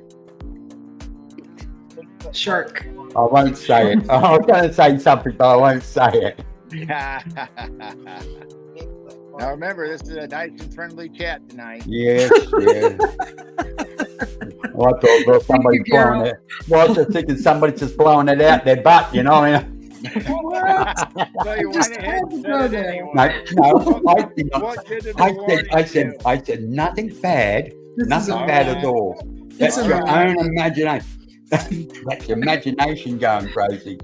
All the kids Men laying up just love watching the that. internet late at night listening to you talk about blowing bubbles out of somebody's butt. Okay. In the pool, probably, more than likely. As long as the water doesn't change colour. I'm sorry, Chad. I'm lost in the chat. Oh, no, well, I'm for pulling it. the mic. oh, The screen disappeared. Oh no. come on, let's get more people on. Come on, say hello to me. Head to the Oh, chop oh, off. that's what I need to do is post the link. Forgive me, forgive me. Where's the link? Okay. What link? Man, make sure you send the right one.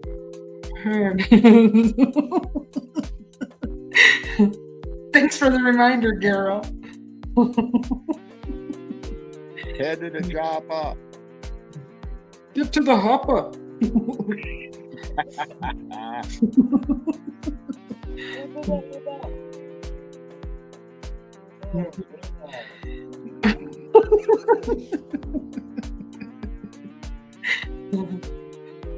I don't know. What You didn't send it to her directly? do you mean? You put it in chat? Oh. Now you tell me. Nobody else can come up but Nikki. I'm just kidding. Stop doing the finger thing. You'll have We'll just people make like that me clear pop right on now. your screen whenever they want. What? You'll have people like me popping on your screen whenever they want now. Well, you're fine, girl. We're used to Oh. you.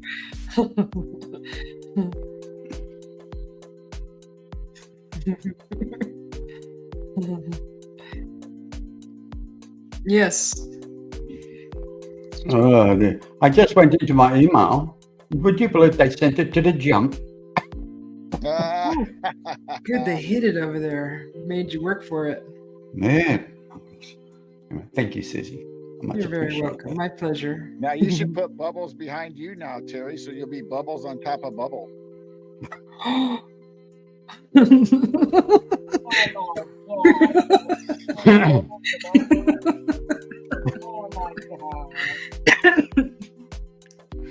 What is Jane saying? What is Jane saying in the background? We don't listen to the peanut gallery. We just do what we do. We don't Isn't that nice? Smack him, Jane. Give him a That's good- living life on the edge, man. You do realize your wife's in the same room with you. I got battle wounds already tonight. Oh, mate, your life expectancy, mate. I know. I can't believe I made it to 60. Oh, you know, I tell you something now. My beautiful wife, and I mean, she is so beautiful. She's only 4'11", and I'm shit scared of her when she starts. I run. I run. Oh, tell ya. Yes, I call my wife my FFF, and people say, why do you call her FFF? Well, she likes to think she's 5 foot, but she says she's 4'11", but I'll call her FFF. My 5 foot of fury. And you know what? When people upset her, I don't have to stand up for her. I just step back and say, oh, mate, I feel sorry for you. And I just stand back, mate, and say, my wife, mate, she's a gloves up, bring it on. Do you really want to go there? Is that what that was? Oh, no, mate. Hey, but it's like she's an angel until you piss her off. Then run. I noticed Susie's probably getting into edibles again. What's going on back Yeah, there? probably those cookies, or she's taken we'll say nice vapes. Does she smoke vapors? Oh yeah. Yeah. Okay, she's vaping it. We'll say she's vaping at the moment. Maybe not. Maybe she's just saying. Yeah, do you like it when women turn around and say, "Excuse me, I've just got to go and powder my nose"? I say to myself, "That's a funny place to have a nose, isn't it?"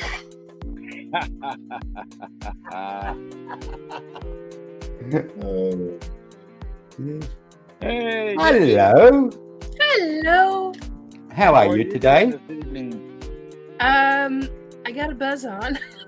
I All right. barely drink. Okay, What? hang on a second. We're not sure, I've but we think got- that's what Susie's doing right now. 'Cause we really Yes. don't know what she's There we doing. go. I'm not the No. only one. She's wiping the brownies off her chin, you know what I mean? I'm not the only one. Thanks, Nikki. I feel bad. Cheers, Nikki. They'll never know. Cheers, Susie. Yeah, Susie, you're not outnumbered now. I rarely drink. Tonight I had a glass of wine and then I had some peach vodka and I literally just got more before you guys came or before I got back in. I'm not Ooh, using peach my words. vodka. Oh my god. Anyway, and my red face can tell. No. All right. No. I thought that was just your natural glow. Oh my Isn't it god, strange? honey, I wish. Isn't it strange? Some chemicals you can handle. Like me, if I can't drink beer, I just blow it up and get sick with beer. I can knock back a full bottle of Jack Daniels, a large bottle of Jack Daniels, and you wouldn't even know I've had a drink. I mean, I'll be straight as a die, right? Have a glass of wine, I'll be walking normal, and all of a sudden I wake up on the floor. I can't get I up. could do the same thing. I could Can drink understand beer. that. I could drink beer all night long and have no problem, or I could drink hard liquor all night long. But if I ever mix the two, I'm done. That's it. Well, see, I had my glass of wine, and it was a small glass of wine. It was maybe about that much.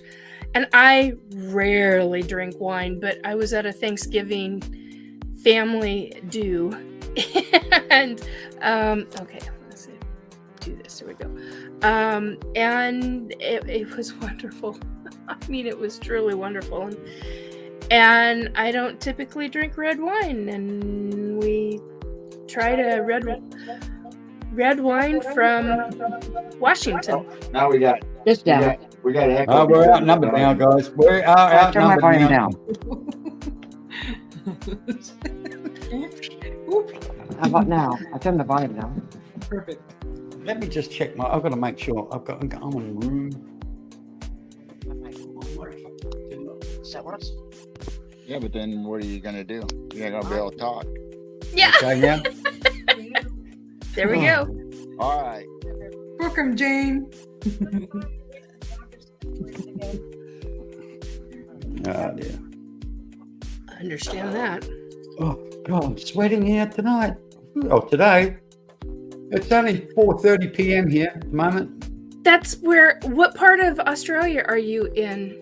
I'm in a little coastal town called Rockingham, which is approximately about 45 kilometres south of Perth on the Oh coast. my gosh. Okay. Yeah. I live in what they call the most remotest city in the world. They call it the most remotest city in the world. That's I gotta look that up because hang on a But it's second. beautiful here, though. I mean, I love it. I mean, I've travelled a lot. I mean, I don't like blowing my own trumpet.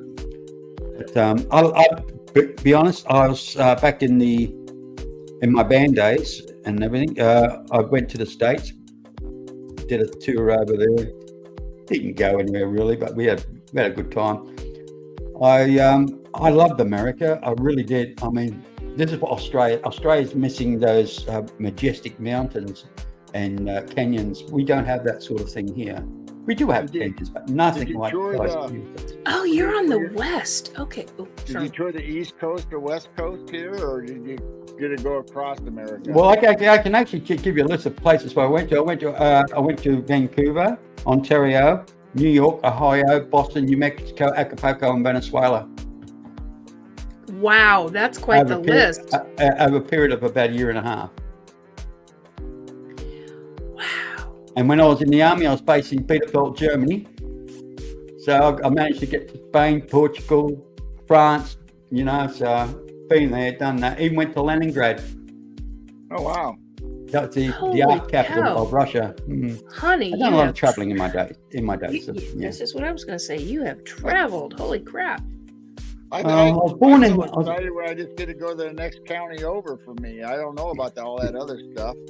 Well, I was born in Sydney, New South Wales, and my father was demobbed out of the Navy after the Second World War, and he married my mother, which my mother's Australian, and so he married what I call a war bride, and he demobbed in Australia from the Navy, and he was here right till 65. And his father passed away in 64. And he says, I want to go back home to England to look after my mother in her twilight years. So he took the whole family over in 65. And I didn't arrive back in Australia till late 1974, just before Christmas, 74. So, I had a pretty busy time over it. My father was a very disciplinarian, never raised his hand to me, very strict. Ex-Royal Marine Commando, ex-sea captain. He was in the Merchant Navy for many, many, many years as a sea captain, working for Blue Star Line, oil tankers and stuff like that, so. Wow. Yeah, so he was a disciplinarian, very much so, and he taught us to be independent. Yeah. Self-reliant, basically. Wow. Got done all my brothers, and he always said you've got to achieve one thing in your life. Yeah, my eldest brother, he achieved building furniture, like rocking chairs and things like that, as a hobby. And my brother Paul, he achieved building a 24-foot dory boat, wood boat. Wow. And when I was in business, in my computer business, well, I was fortunate enough at the time to earn enough that I actually built my own house, brick by brick. And the house I actually built, I wasn't allowed to do the pad because they had to come under strict guidelines with a licensed builder, and I wasn't allowed to do the plumbing or the electrical work. That all had to be done by licensed electricians and plumbers. But the things like the brickwork, the plastering, putting on the ceiling, putting the roof on, and everything else, I actually all myself, hanging my doors, everything. Yeah, and it took me about 5 years to actually complete it. And it was a 5-bedroom house with an office, bamboo floor, 14-foot high ceilings with red cedar ceilings in the hallway. Double width hallway. Quite a lovely house. I ended up selling it after a while. I mean, being a single bloke after a while, it's not practical to live in such a big house by yourself, So yeah. Then I sold it, and then I sold my business, and I went off to the Philippines and bought a house over there. I own a house in Manila, a place called Las Piñas. It's actually a 5-bedroom house with a maid's quarters and a chauffeur's quarters. The maid's quarters is actually above the garage, so yeah. And that's on a private estate where it's got security checks to get into Las Piñas, and then to get onto BF Homes. So I mean, you had 2 security checks. All these guys got shotguns and machine guns before you can walk on into the village, as they say. Yeah. But I've still got that house, and now I live in my daughter's house here in Rockingham, only for the main reasons that I was going to retire in the Philippines, and it looked like I might end up selling that house over there. But it's like I ended up having a heart attack, mild heart attack some years back, and my wife ended up having a second valve in her heart. So hospitals are too expensive in the Philippines. So change of circumstances. So yeah. So I didn't initially have a heart attack. I was being treated for, actually you laugh at this one, I was being treated for hiatus hernia. This doctor looked and said, "Oh, you've had a hiatus hernia repair." And I said, "Yes." He said, "Oh, yeah, okay." Because I was getting what they call chill in the chest, not a chest pain as in chest pain, right? I was literally having, it's like a brain freeze. Yeah. It was a really cold air in my chest, and it was kind of getting to me. And it only happens every say autumn. I was getting it as the air was getting cold, and he says, "Oh, it's hiatus hernia." So for 3 years, he was treating me with it. And one day I was working on a computer system at work, and I thought, well, bloody chest freeze is bugger this. I'm going to go to the hospital, get it checked out. I just went. By the time I got to the hospital, it was all over. It only lasts for about 10 minutes and goes away. They gave me an ECG, everything's fine. Blood pressure was slightly up, but that's normal for my age, they said. And then they did the blood test, and they came back saying, "Well, you're showing up enzymes in your blood. You're okay. It looks like you're showing you're having a heart attack." I said, "I feel fine now, you know." I said, "It might be just a bad reading on your blood count. We'll take another blood count. We'll see how it is now." Well, an hour later, the blood test came back. It was higher. They rushed me off up to a major hospital up in Perth. The following day, there was I on the table. They put 2 stents in my heart. I had 96% blockage in one and 64 in another. And the strange thing about it is this, the cardiologist came in about 2 days after to check on me, and he says, "Well," he says, "you're a very lucky man." I said, Yes. I looked at him, and he says, "You were a dead man walking." He says, "It's so crystallized." He says, "If that would have broke, you would have bled, you would have had a clot, and there was nothing on this earth would have been able to clear it." May I tell you something, please? My grandfather was 92.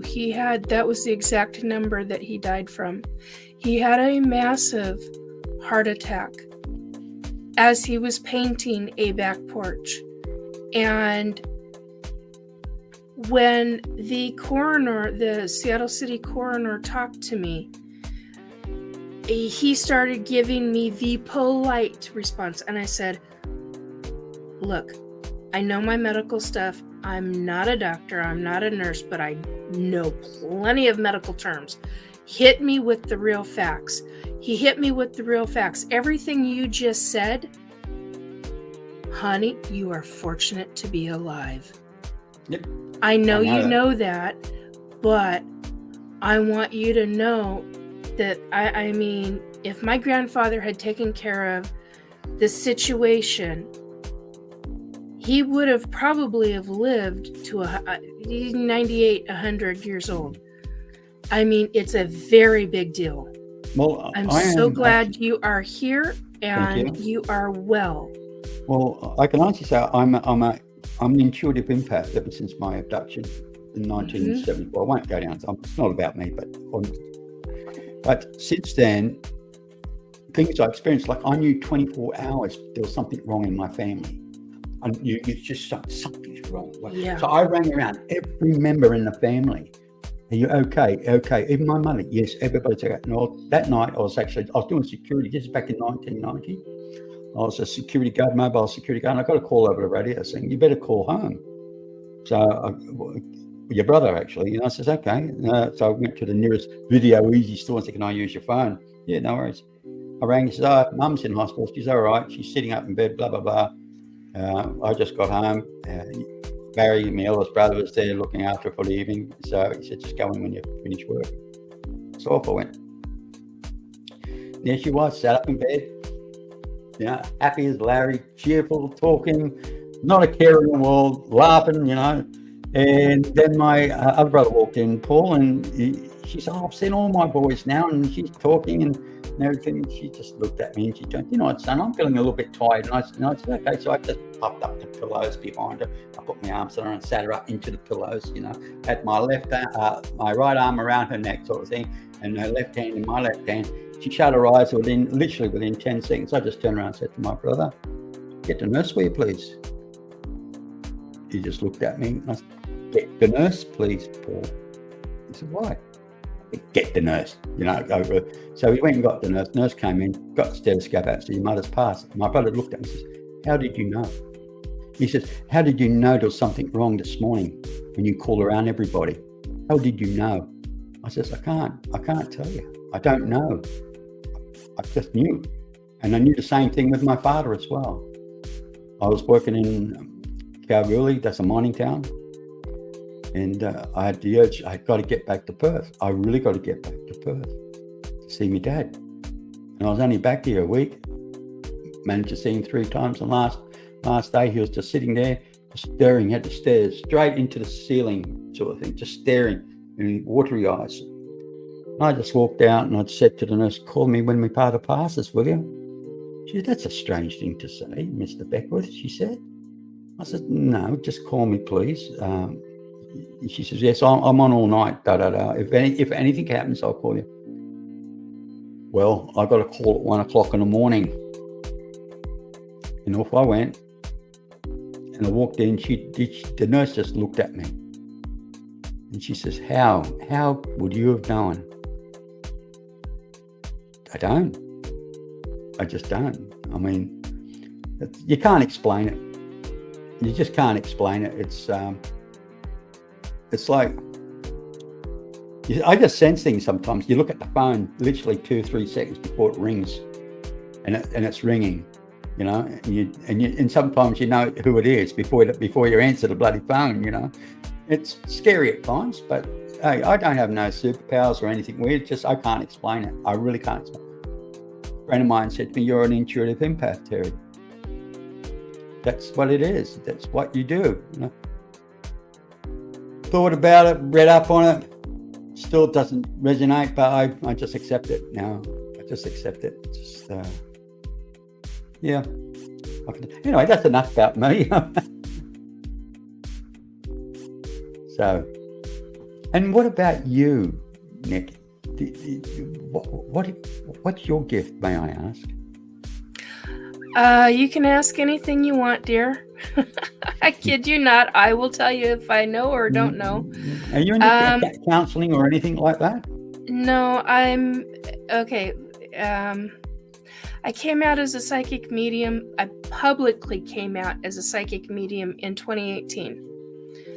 I've had abilities all my life.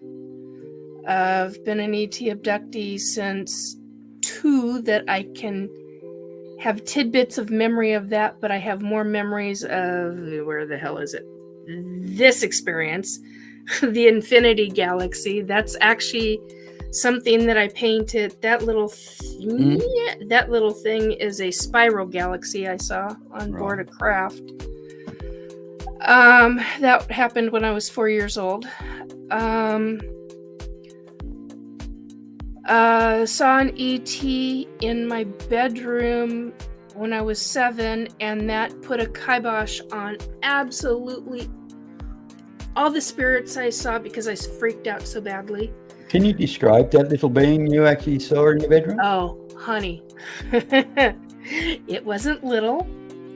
Okay. It was 7 feet tall, and to me it was extremely frightening, and to me it looked like a reptilian.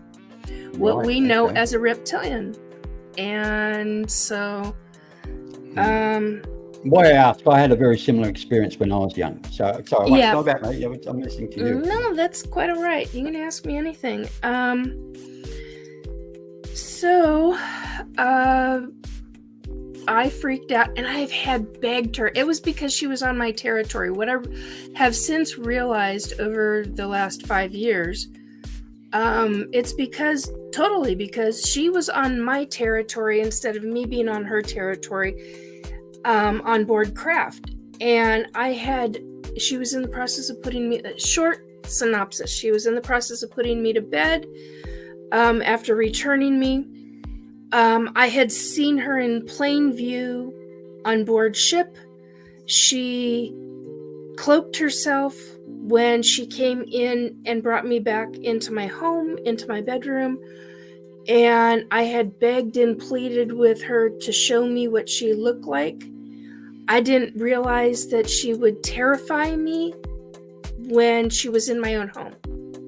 And I had been going through the walls. I had been through the ceilings. I'm going up.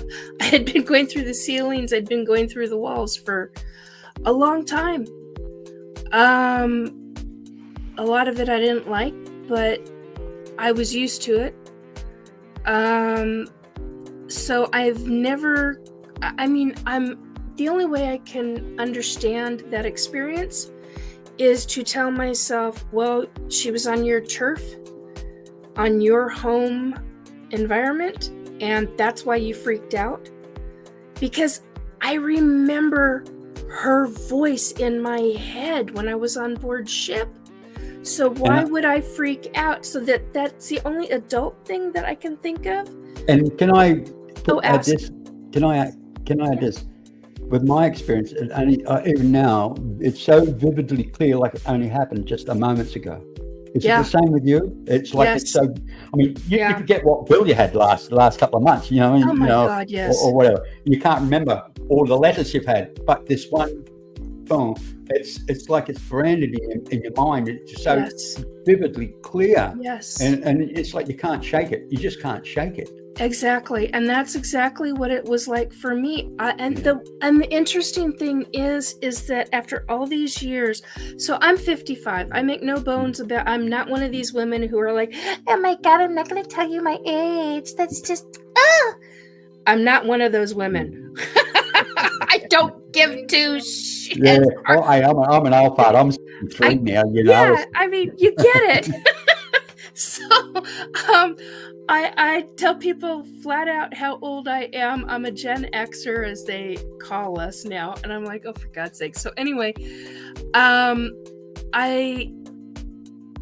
think back, and it was only in the last few years, like the last 2-3 years, that I made the realization, my God, there was bright white light. I've remembered that this entire time, but it never dawned on me because I was so focused on her, and then I was pissed off as an adult that afterwards the ETs did the screen memory, and they used the little.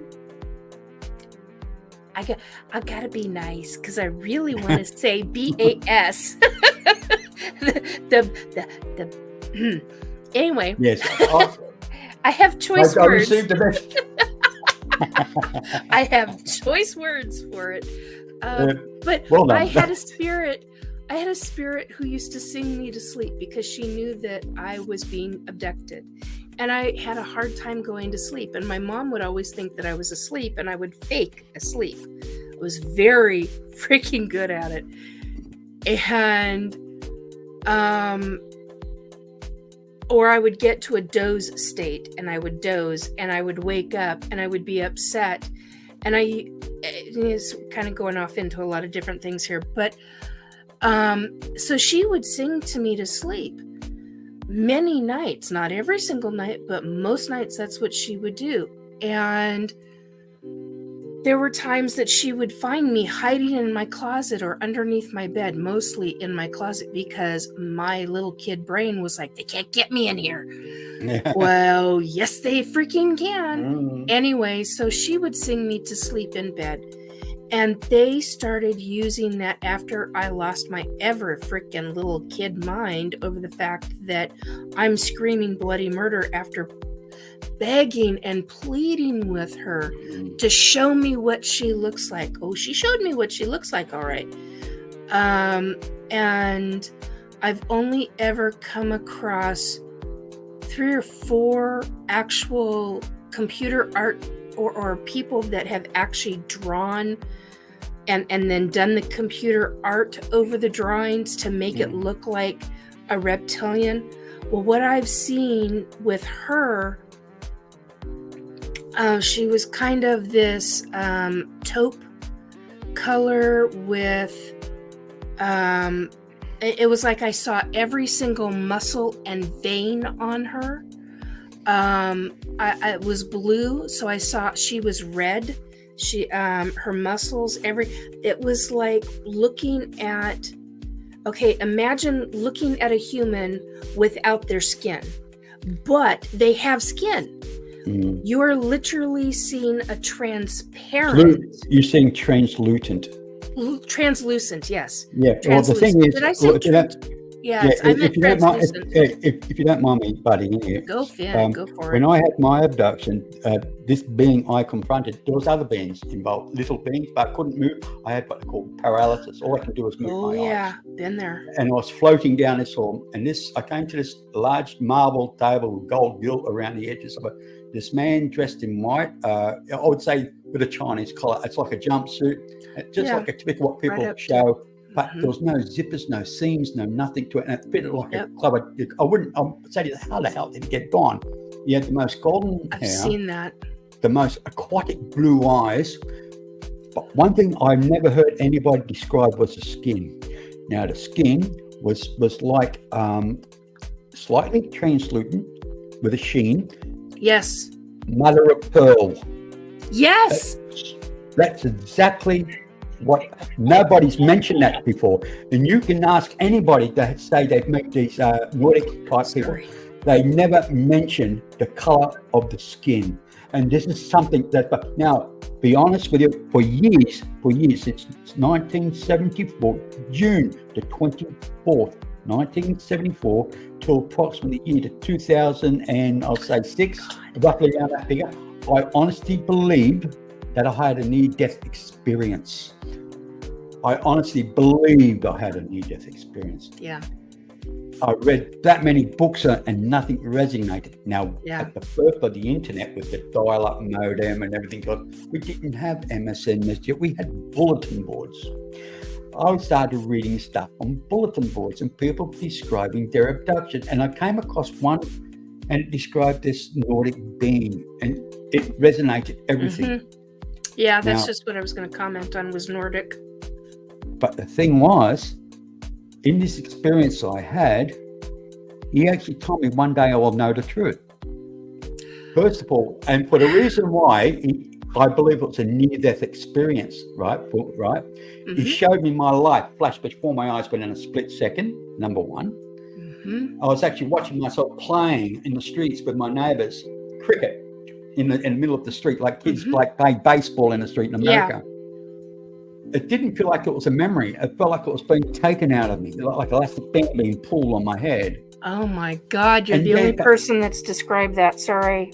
Okay. And the thing is, what made me feel like it was a near-death experience. He turned around and said to me, "Now can you show me what you've done with your life?" Right? And he asked me that many times before he actually showed me the split second of my life. Yeah. And then he said to me, "One day you're going to come across a crossroad, and it depends on you if you take the right path. And if you take the right path, all will be revealed to you." Yeah, right? That's what I've gotten too. And he turned around and said to me, "Now, this is the closest you'll ever get to death." And when he said that to me, I woke up in bed with a bang in my chest. Yeah. Profusely sweating, freezing cold, and my partner at the time, who was pregnant with my son, woke up with a scream. She said I couldn't move, but when I managed to open my eyes, she was floating above the bed. Blah, blah, blah. And she started saying, "You're possessed, you're possessed." Now, I never believed her. And I still find it very hard to believe that, unless you see it for yourself, right? And so she said I was a demon, I was possessed. So she took off, never saw her again. Never. Yeah, it freaked her out. And that day, I was in the supermarket, Safeway supermarket, which was only across the road from my studio apartment. And I had a full grocery shop. I didn't go to work that day. I was so upset what happened. My partner at the time taken off and everything else, so I couldn't go to work. And there was a full grocery shop, and Then the fluoro light above my head was flickering, and then I had my first panic attack. I ran home, ran into the house, ran into the apartment, ran into the bathroom, stripped off all my clothes and laid on the bathroom floor on cold tiles. And my heart felt like it was banging out of my chest, sweating profusely. Wow. And I went to the doctor. So I won't go on about what the doctor said to me. He didn't order me out. So after I told him what happened, he said I was a crackpot and go if I wanted drugs, so you go somewhere else. So I went to a different doctor and he said, anything dramatic happened to you? And I said, no. He says, well, you're having a chronic anxiety attack. He says, you're a very fit man. But he said, not uncommon, no. And he put me on Valium. Anyway, I would say about 4 months later, I got those Valium pills. I was at Heathrow Airport. I threw them in a bin. I headed back to Australia. And my life changed. My character changed. I mean, my character really changed to a point where I was a smart ass, very much a smart ass, you know. I mean, I'm not proud of who I was, but I'm a sentimental bugger now, you know. But truth is very important. Truth is very important to me. I completely understand everything that you're talking about, and wow, did you trigger some memories. Holy, Susie, please keep this because I want to go back and listen to this because this, wow. Thank you, Mr. B, for talking because now you know why I'm very much involved in it. And my show, it's not about me. I'm trying to encourage people to come on and talk about their experiences, to share. But unfortunately, it's a hard road. I'm not chasing, as I say, I'm not chasing quantity. I'm chasing quality. Bingo. That's. I'm not interested so much in the numbers, but people just take it serious and listen to each other. You know. Yeah, and if they did, I mean, that's what I promote on my channel too, is because there's so many there's millions of us as experiencers. There's so many, we're not talking hundreds of thousands. We are talking millions of people who are in some fashion or form who are abductees. Or even for that matter, people who are witnessing ships in some fashion or form, even of the cloak ships. People got to talk about their experiences. Exactly. And we have been, and the other thing that I promote is the fact that, look, we have been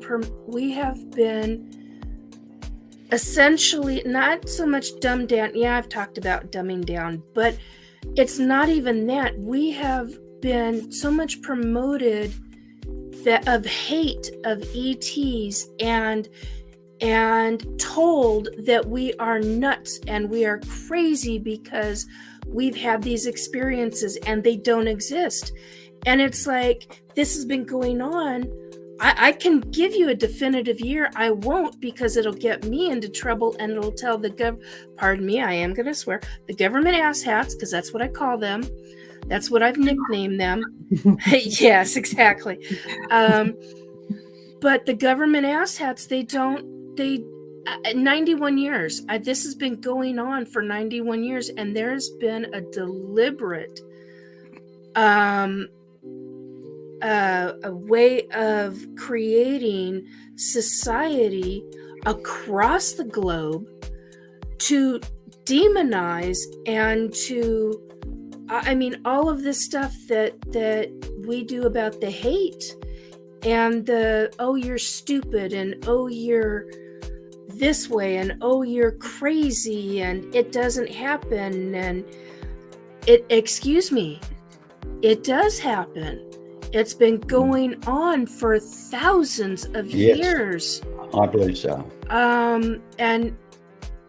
And we've got to come out of that anger and that hatred in our societies in order for, and so many people are terrified. And it's understandable. It's understandable because it is frightening. There are good things I've experienced, and there are horrible things. Do you know Philip Kinsella? I know the name. I don't. I mean, I recognize the name. Yeah, I'll have to have you on my show with him. I mean, he's a very good friend of mine. And Sure. I might have a show. Might have a show. If he is an abductee, he doesn't call himself a medium, and he doesn't call himself a what's the other word? Psychic.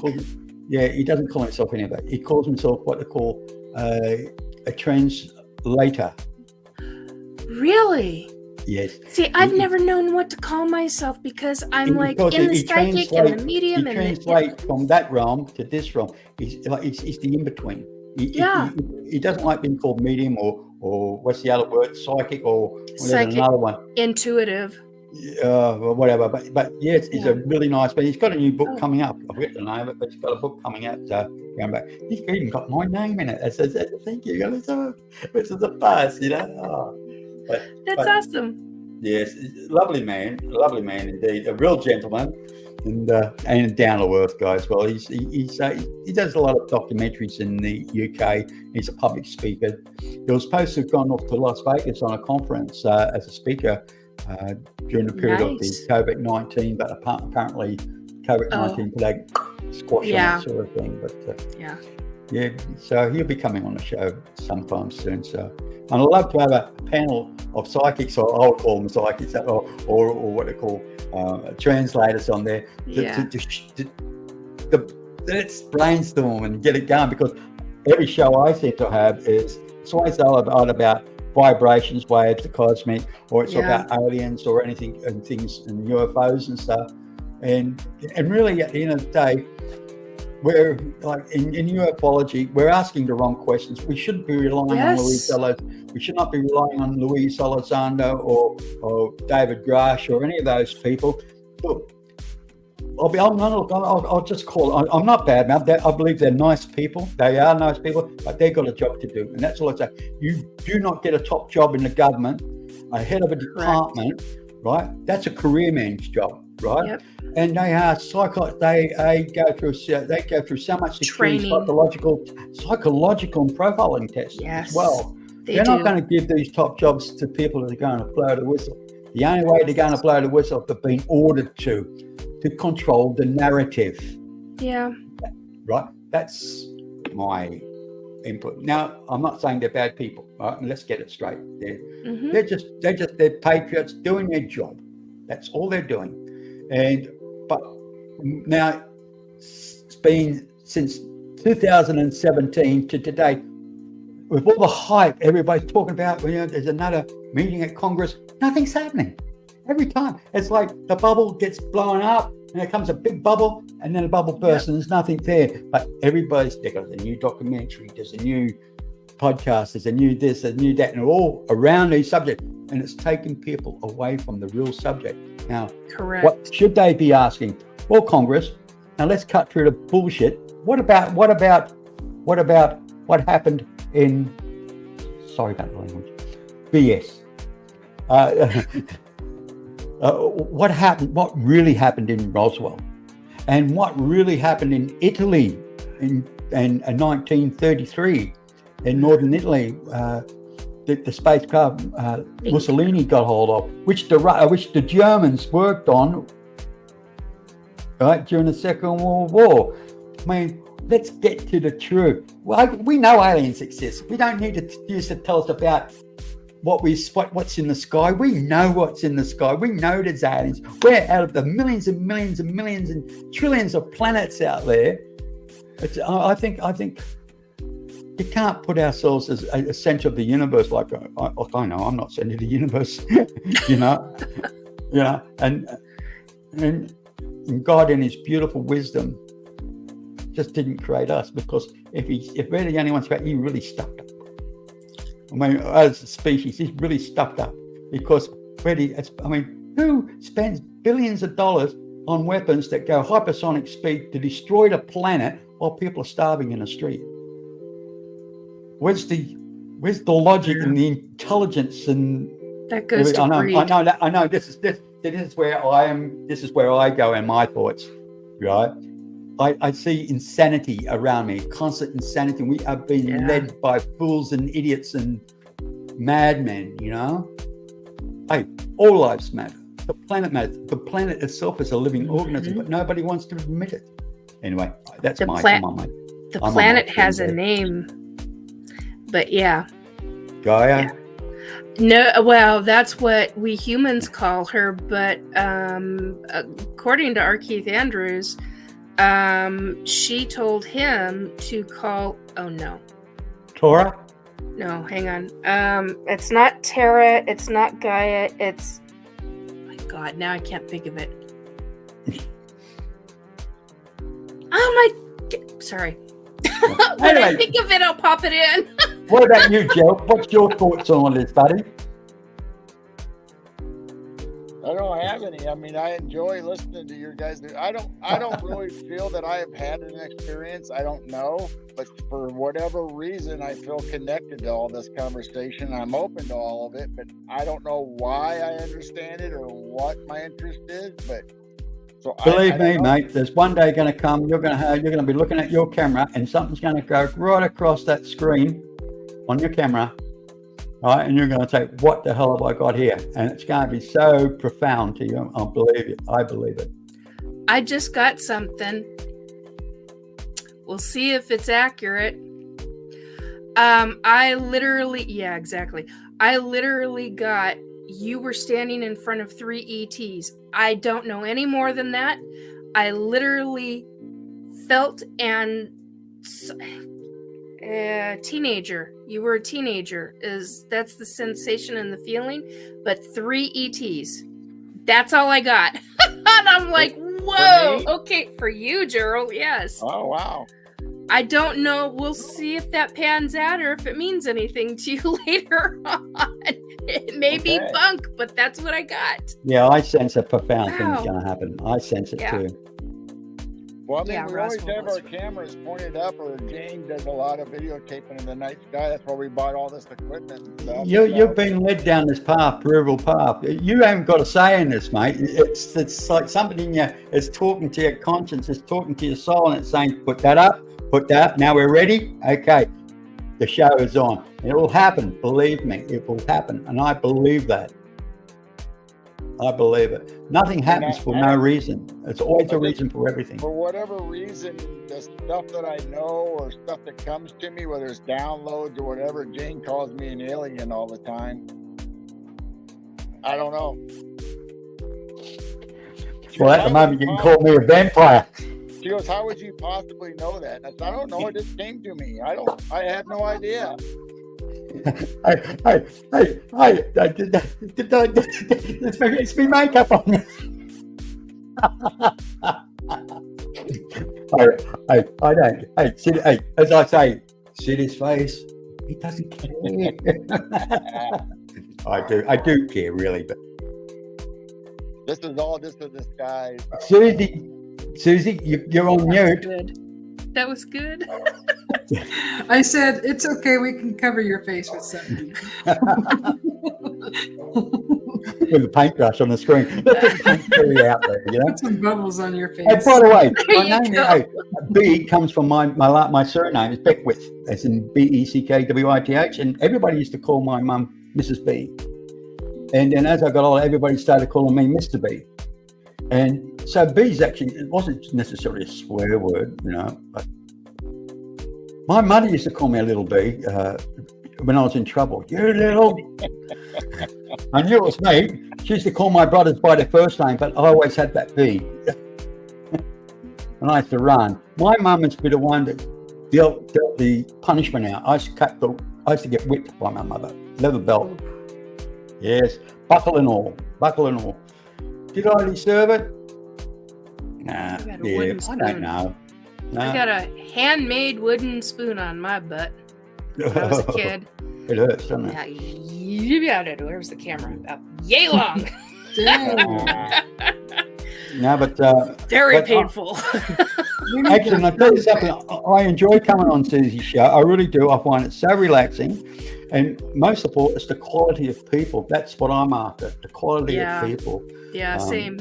You know, and same with Gerald and Jane. You know, they're wonderful people, and I feel blessed to have met all you guys, and I really do. And it's it fills in these little empty spaces in my life. You know, I've got all these little. As a retiree, I mean, it's either I go shopping with my wife, Unfortunately, I don't have the privilege of doing the shopping. My wife spends all the money for me.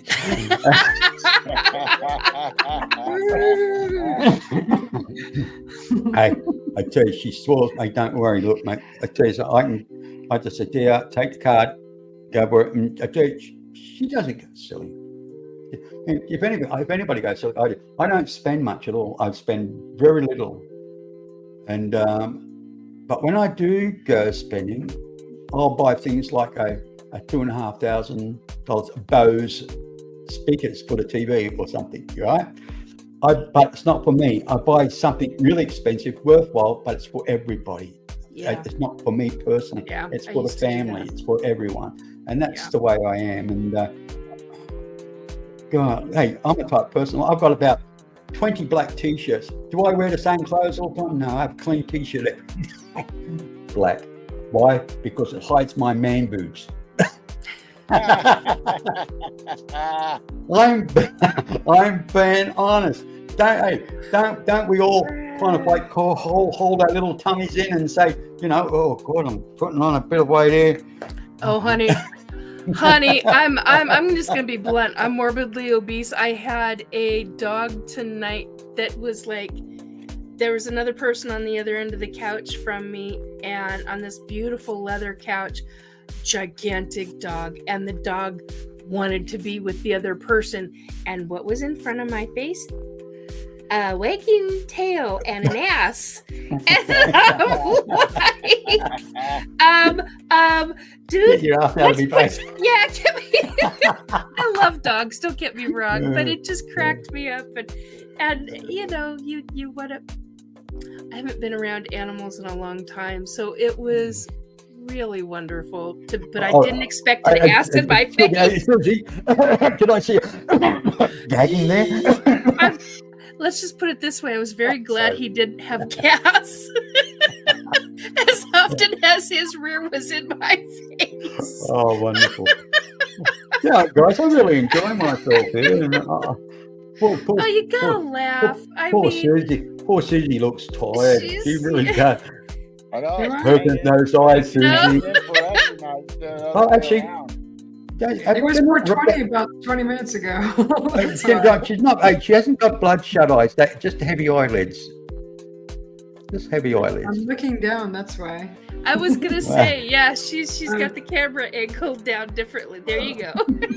Well, you let us know how long you want to stay on, Susie. Yeah, Look, you want to kick us We'll off. put ourselves off. What time is it? It's 2. We Okay, you just don't have a sleep. We'll just continue. We'll just go when we're finished. Okay, see you later. We'll take a nap and we'll just close out whenever. I'll just go and take a breather, huh? No, but very interesting topic tonight. It's wonderful to hear your side of it. But Well, that's just one of the races of ETs. Oops. okay. See, honey, I do talk about myself, but I see when I was 7, I used to go to the CYO club on a Friday night. You know what COY is? It's a Catholic youth organisation. It's a youth club. CYO, okay. Right. And my mother used to run what they call the touch shop on a Friday night, from 6 o'clock till 9 o'clock, with sandwiches and soft drinks and things like that. And they used to teach us ballroom, how gentlemen got to be with girls, So we had to learn how to do ballroom dances, not the boogie woogie. You know what I mean? Yeah, I got it. and of course, then we played games and things like that. So it was a mixture of activities we had. Anyway, come 9 o'clock, Mum was out that door. And we only lived about 10 minutes away from the church. We're at church hall. And on the way home, it was just around the corner, literally about a minute away from home, around the corner. We were on this corner, and Mum looked up and she said, she's taken off her glasses and she cleaned it. Oh, am I seeing 2 moons up there? It's my mind playing tricks on me. And I looked up and said, yeah, you are, Mum. Yeah, there was 2 moons up there. Then while I was saying that, I turned around, like my brothers were running up behind us. I said, hey guys, there's 2 moons up there. And they looked up and said, nothing there. Now my eldest brother's 5 years old and I, Paul is 3 years old and they couldn't see nothing. All right. I said, anyway, we got home.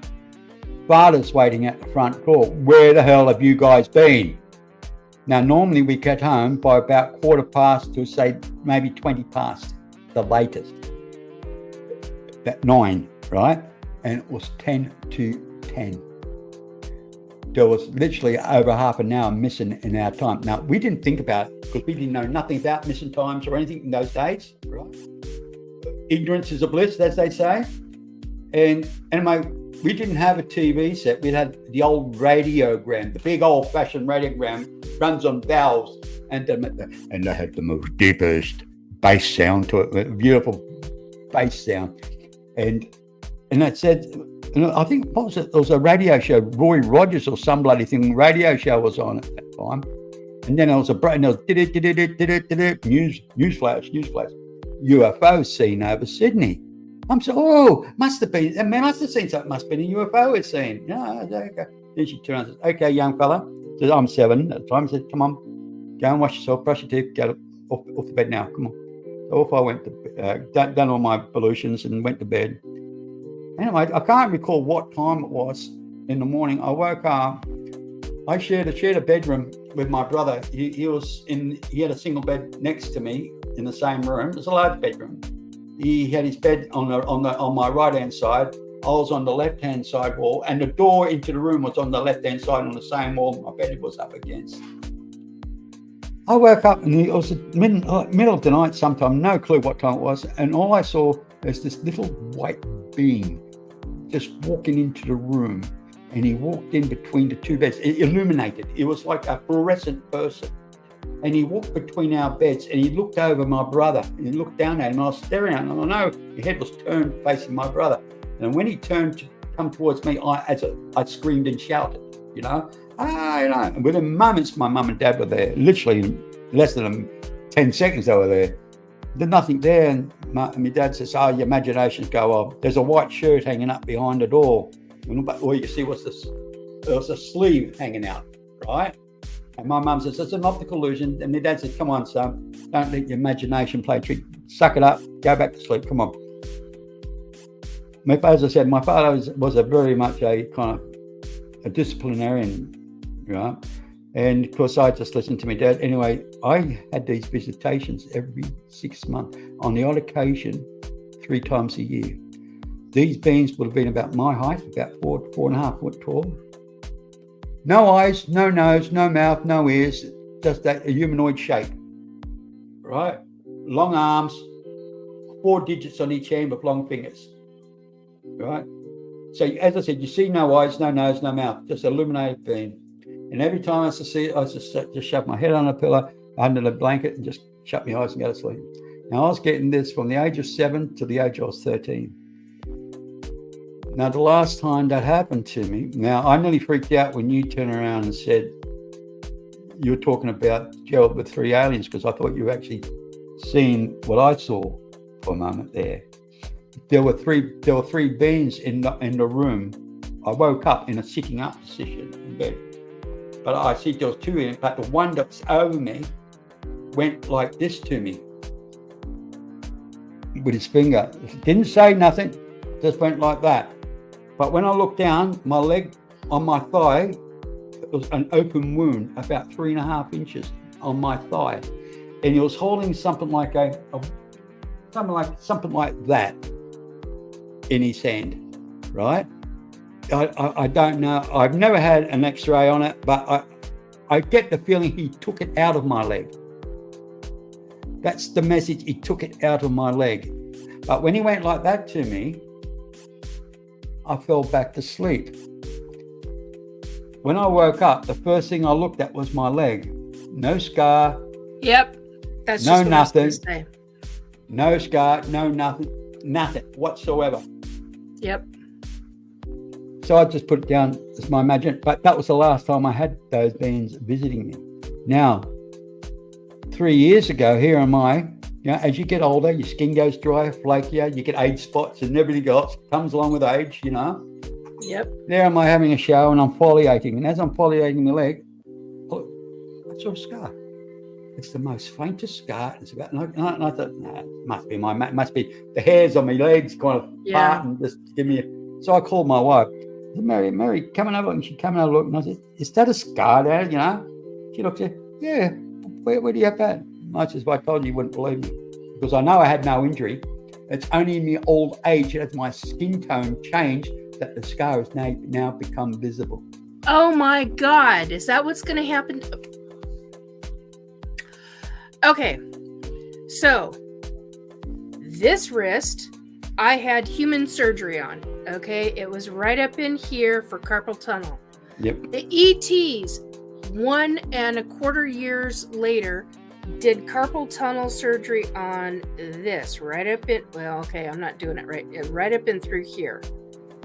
And they did it in such a way to where I ended up looking at I'm like, God, was I taken last night? And I get it because I'm going to be blunt, like really blunt.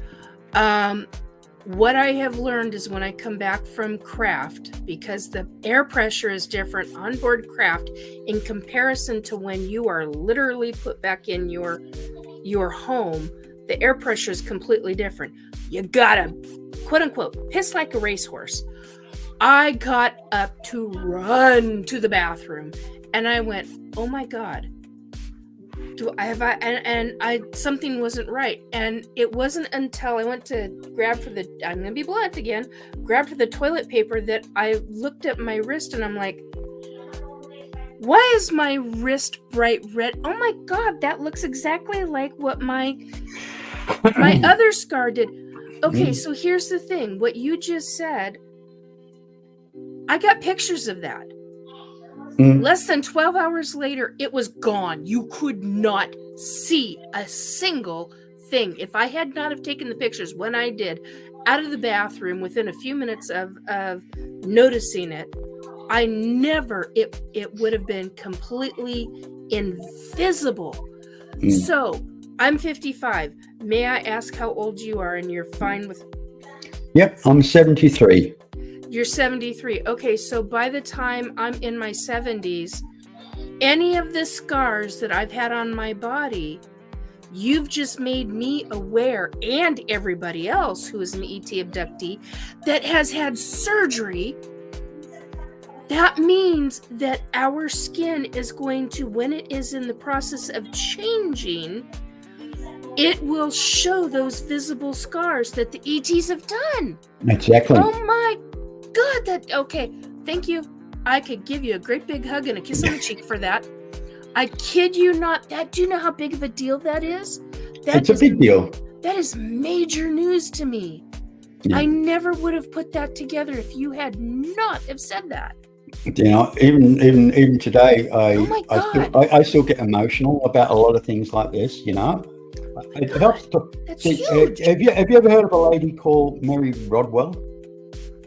No. Well, okay. In the ufology field, and I'm talking ufology, she's up there with all the top speakers and everybody else. She's an international speaker. She's from Queensland. Okay. She's a nurse, and she specializes in hypnotherapy, regression. Very famous, Mary Rodwell. If you Google her, you'll see her face. You'll know exactly who I'm talking to. Okay. I've actually been talking to Mary, messaged her, a text, and she sent me a questionnaire which I got to fill out. Now, this questionnaire I've had now for nearly 7 months, 8 months. I still haven't filled it out yet. Now, I want to find out what actually fully happened to me. But yet, I've lived with it for such a long time now, but I can't get out of my head the anxieties and the panic attacks I had when I was younger, you know, and I'm thinking to myself, well, am I going to open up a new can of worms that I have to deal with? Do I need it at 73 years of age? Do I need it? Do I need the anxiety of it all? And it's not that I'm getting cold feet. I'm kind of, in one respect, I want to get it done. And then the other side of me is saying, I need to get this finalized. Yeah. I need to kind of, and it's like I don't know what's going to happen. You know, I really don't know what's going to happen. It's but Hey, everybody's Jerry, encouraged me to Nikki, do and it. Though. everybody. I'm really loving your story, but I'm getting kind of tired, You're so I might tired, have yeah. to drop out. But Oh, we're boring you, Al. I don't know how long Susie wants to keep going, but we got people. Yeah, that no, I want to think in, but I don't think we have Susie enough looks time to tired start too. new conversations with anybody. So it's up to Susie how long she wants to go tonight. But Yeah. I might have to. I drop think out I really think we big. should give. I don't know about you guys, but I think we should give Susie a break. Let her go and get some. Shut What do up! you I think, won't. Susie? I won't say beauty sleep because how can you work? How can you make that? How can you? How am I supposed to make my next 8-hour show?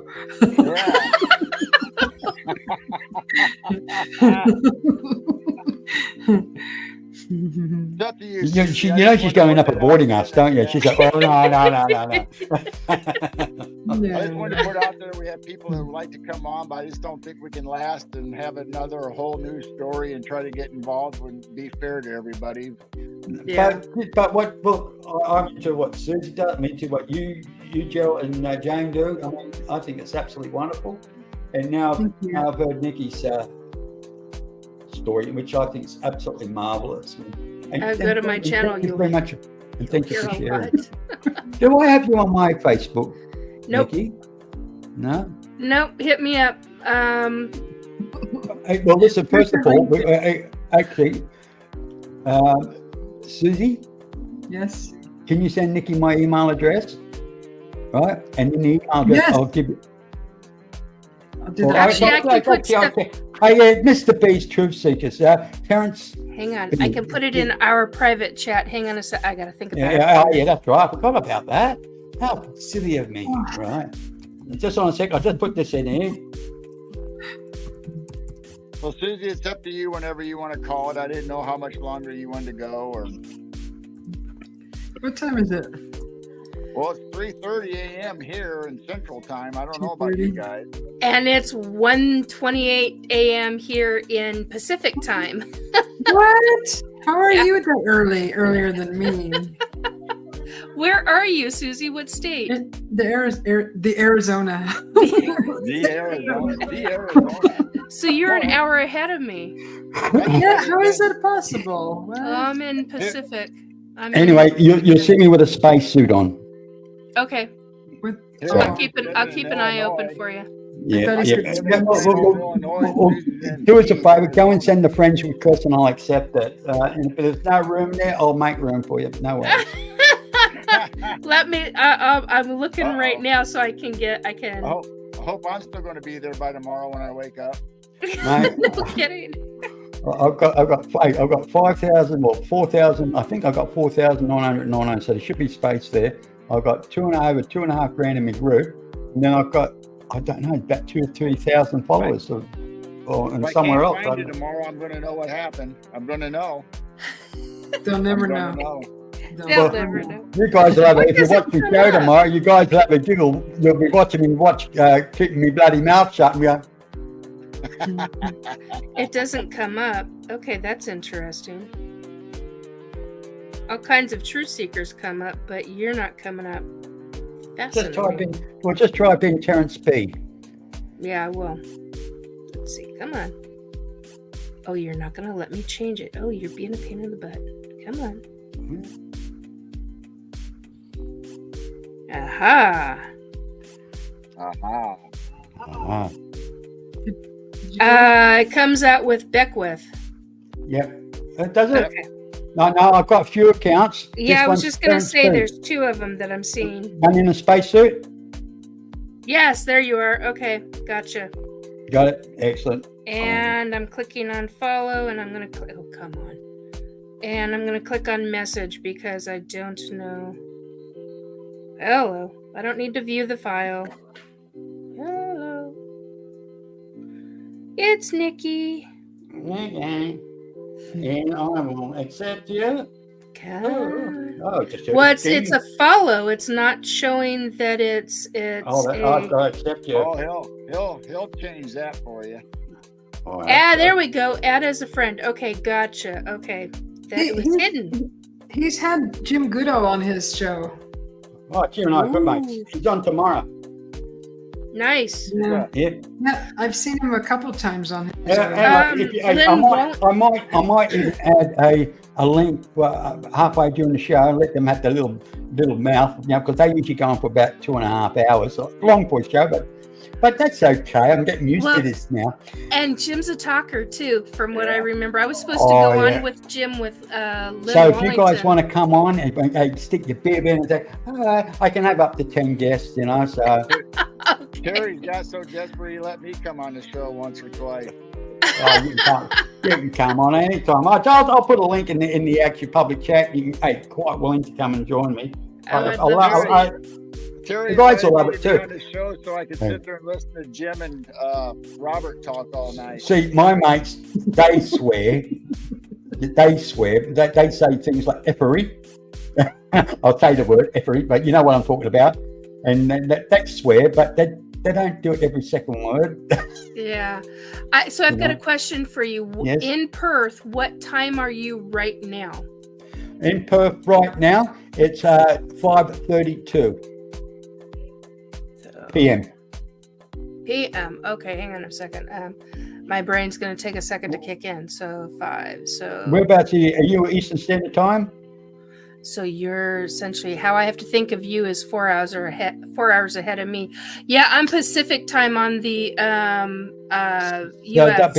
So for me, I don't do the full numbers because I've got friends in New South Wales and I've got friends in, oh God, what's the one above it? Okay, so if I come on 11 o'clock, so the time your side will be about 5 p.m. or 7 p.m. Oh, that works because that works for my tomorrow. So you're talking. I do my show. Yeah, I'll be doing a show tomorrow at 11 a.m. So I know Jim's roughly between 7 and 8, or I forget whatever. But I just go Google. What time is it in? Was it South Pacific? What time zone are you?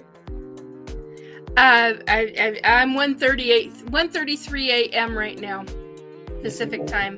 Pacific, okay. So see, for me, the only way I can keep track of Australia is to think, okay, so for you're 4 hours ahead. For me, but it's more. I know I don't do that because Plus if I do Sunday. that, then I goof. Sunday for me. Plus 1 day ahead. Yes, that's how I do I'm it. in your future, and sorry, I do not have the lotto numbers. Okay. I know, sweetie. I do not have the lotto numbers. So you're 4 hours ahead. I've got another friend who's 5 hours ahead, and then another one who's 6 hours ahead. And I'm like, oh God. And then when you guys change time zone or time frames, I'm like, oh my God, I get lost. I'm like, okay, what day is it today for you guys? I don't have the day, it's the time frame. It's like when you switch over, it's like, oh God, I always goof up. And it's like 1 hour back. And I'm like, oh God, that's like in the United States. It's where we do our thing and you guys goof up. So I totally get it. I'm babbling. Yeah, look, I've got, we are friends now. So good. We're connected. That's it. All good. Send me a private message anytime you want, dear. I usually always respond. Oh, man. You know, people don't realize when you've got a group and you've got a page, and you do a podcast, it's worse than a full-time freaking job. It is. This is why I only do 1 day a week, and if I can do more, I will. But like tonight, I enjoy doing shows like this, but personally doing my own show, I usually sometimes do it once a week. Then most of the time, I do about once every 2 weeks. I don't enslave myself. Anyway, thank you very much, Nikki. Thank you very much, Susie, for having me on board. Gerald, it's always a delight to talk to you, sir. And Jane, you're looking beautiful as ever. You keep that man under control, okay? Don't let him get away with anything. You know, hey, I'm waiting for a bird to fly out of that nest there. In space. Oh, my beard. Yeah. Anyway, somebody with all these bubbles, somebody's got a bad dose of wind. So anyway, it's time.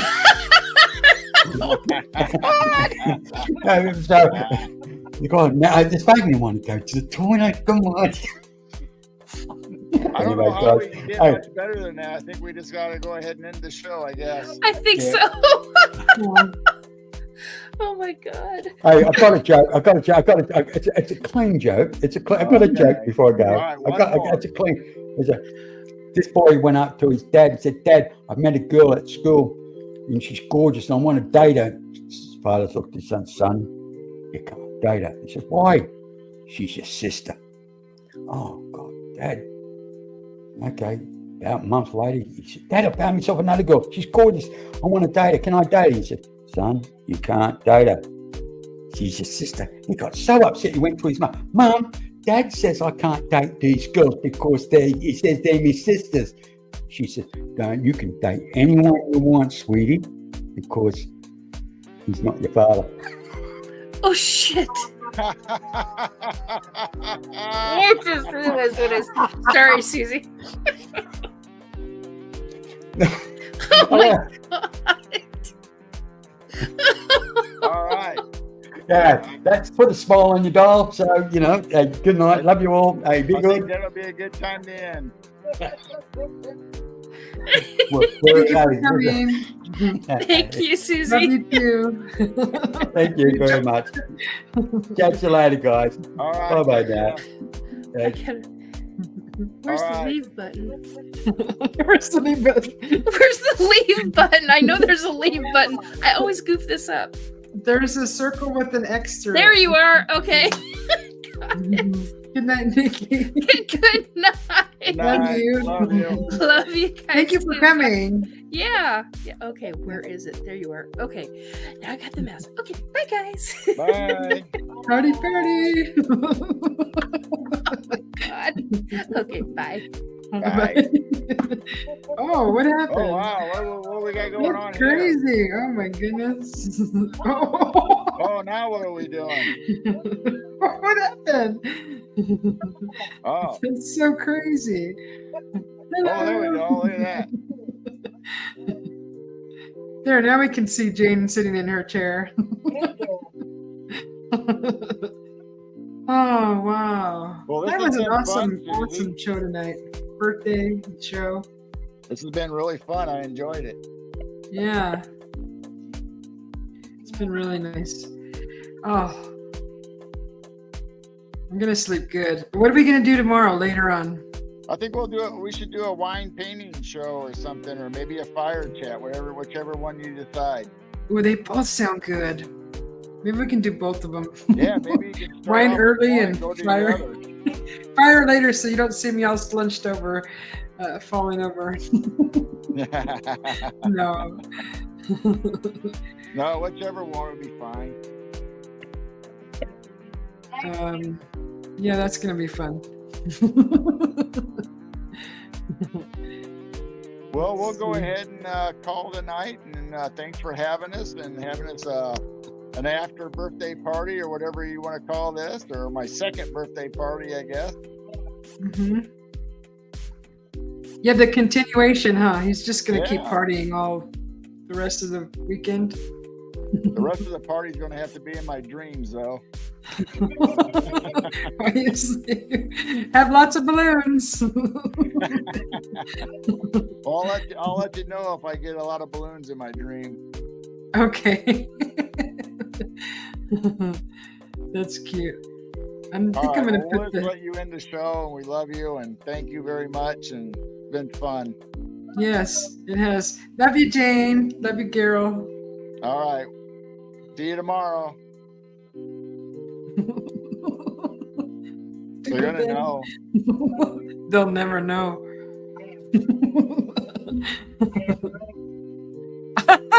She's great. So cute. All right. I'm getting out of here for real. Love and peace, everybody. Okay. Oh, I think we can put this one on. Do you want me to help you out, Jane? You can just stay.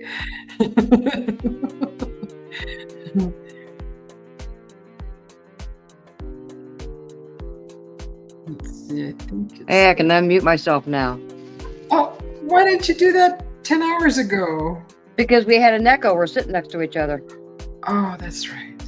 Okay, well, we So I can go on muted for it. another half hour. I can turn it up. I'm I'm just off. kidding. Turn your volume up to whatever you want. I don't know why I'm hearing her because I turned the volume down, but there's 2 StreamYards up here for some reason. We'll get rid of one, so you're not. Get rid of your chat one. Is it this one? No, it's gonna be YouTube over there. We're still in training. Oh, get rid of chat Get over rid of here. that one altogether. Just X out of it. Now you can have your volume on that one wherever you want. Oh, is that what was Yeah. there? Can you hear me better? Yeah, I wanted to tell you about Carl. I didn't know if you knew about him. What? Oh, you're not, are you? Yes. Okay. No, I wanted to just tell you that he was trying to get on, and that I sent him the link to YouTube. So that's probably how he showed up, and I felt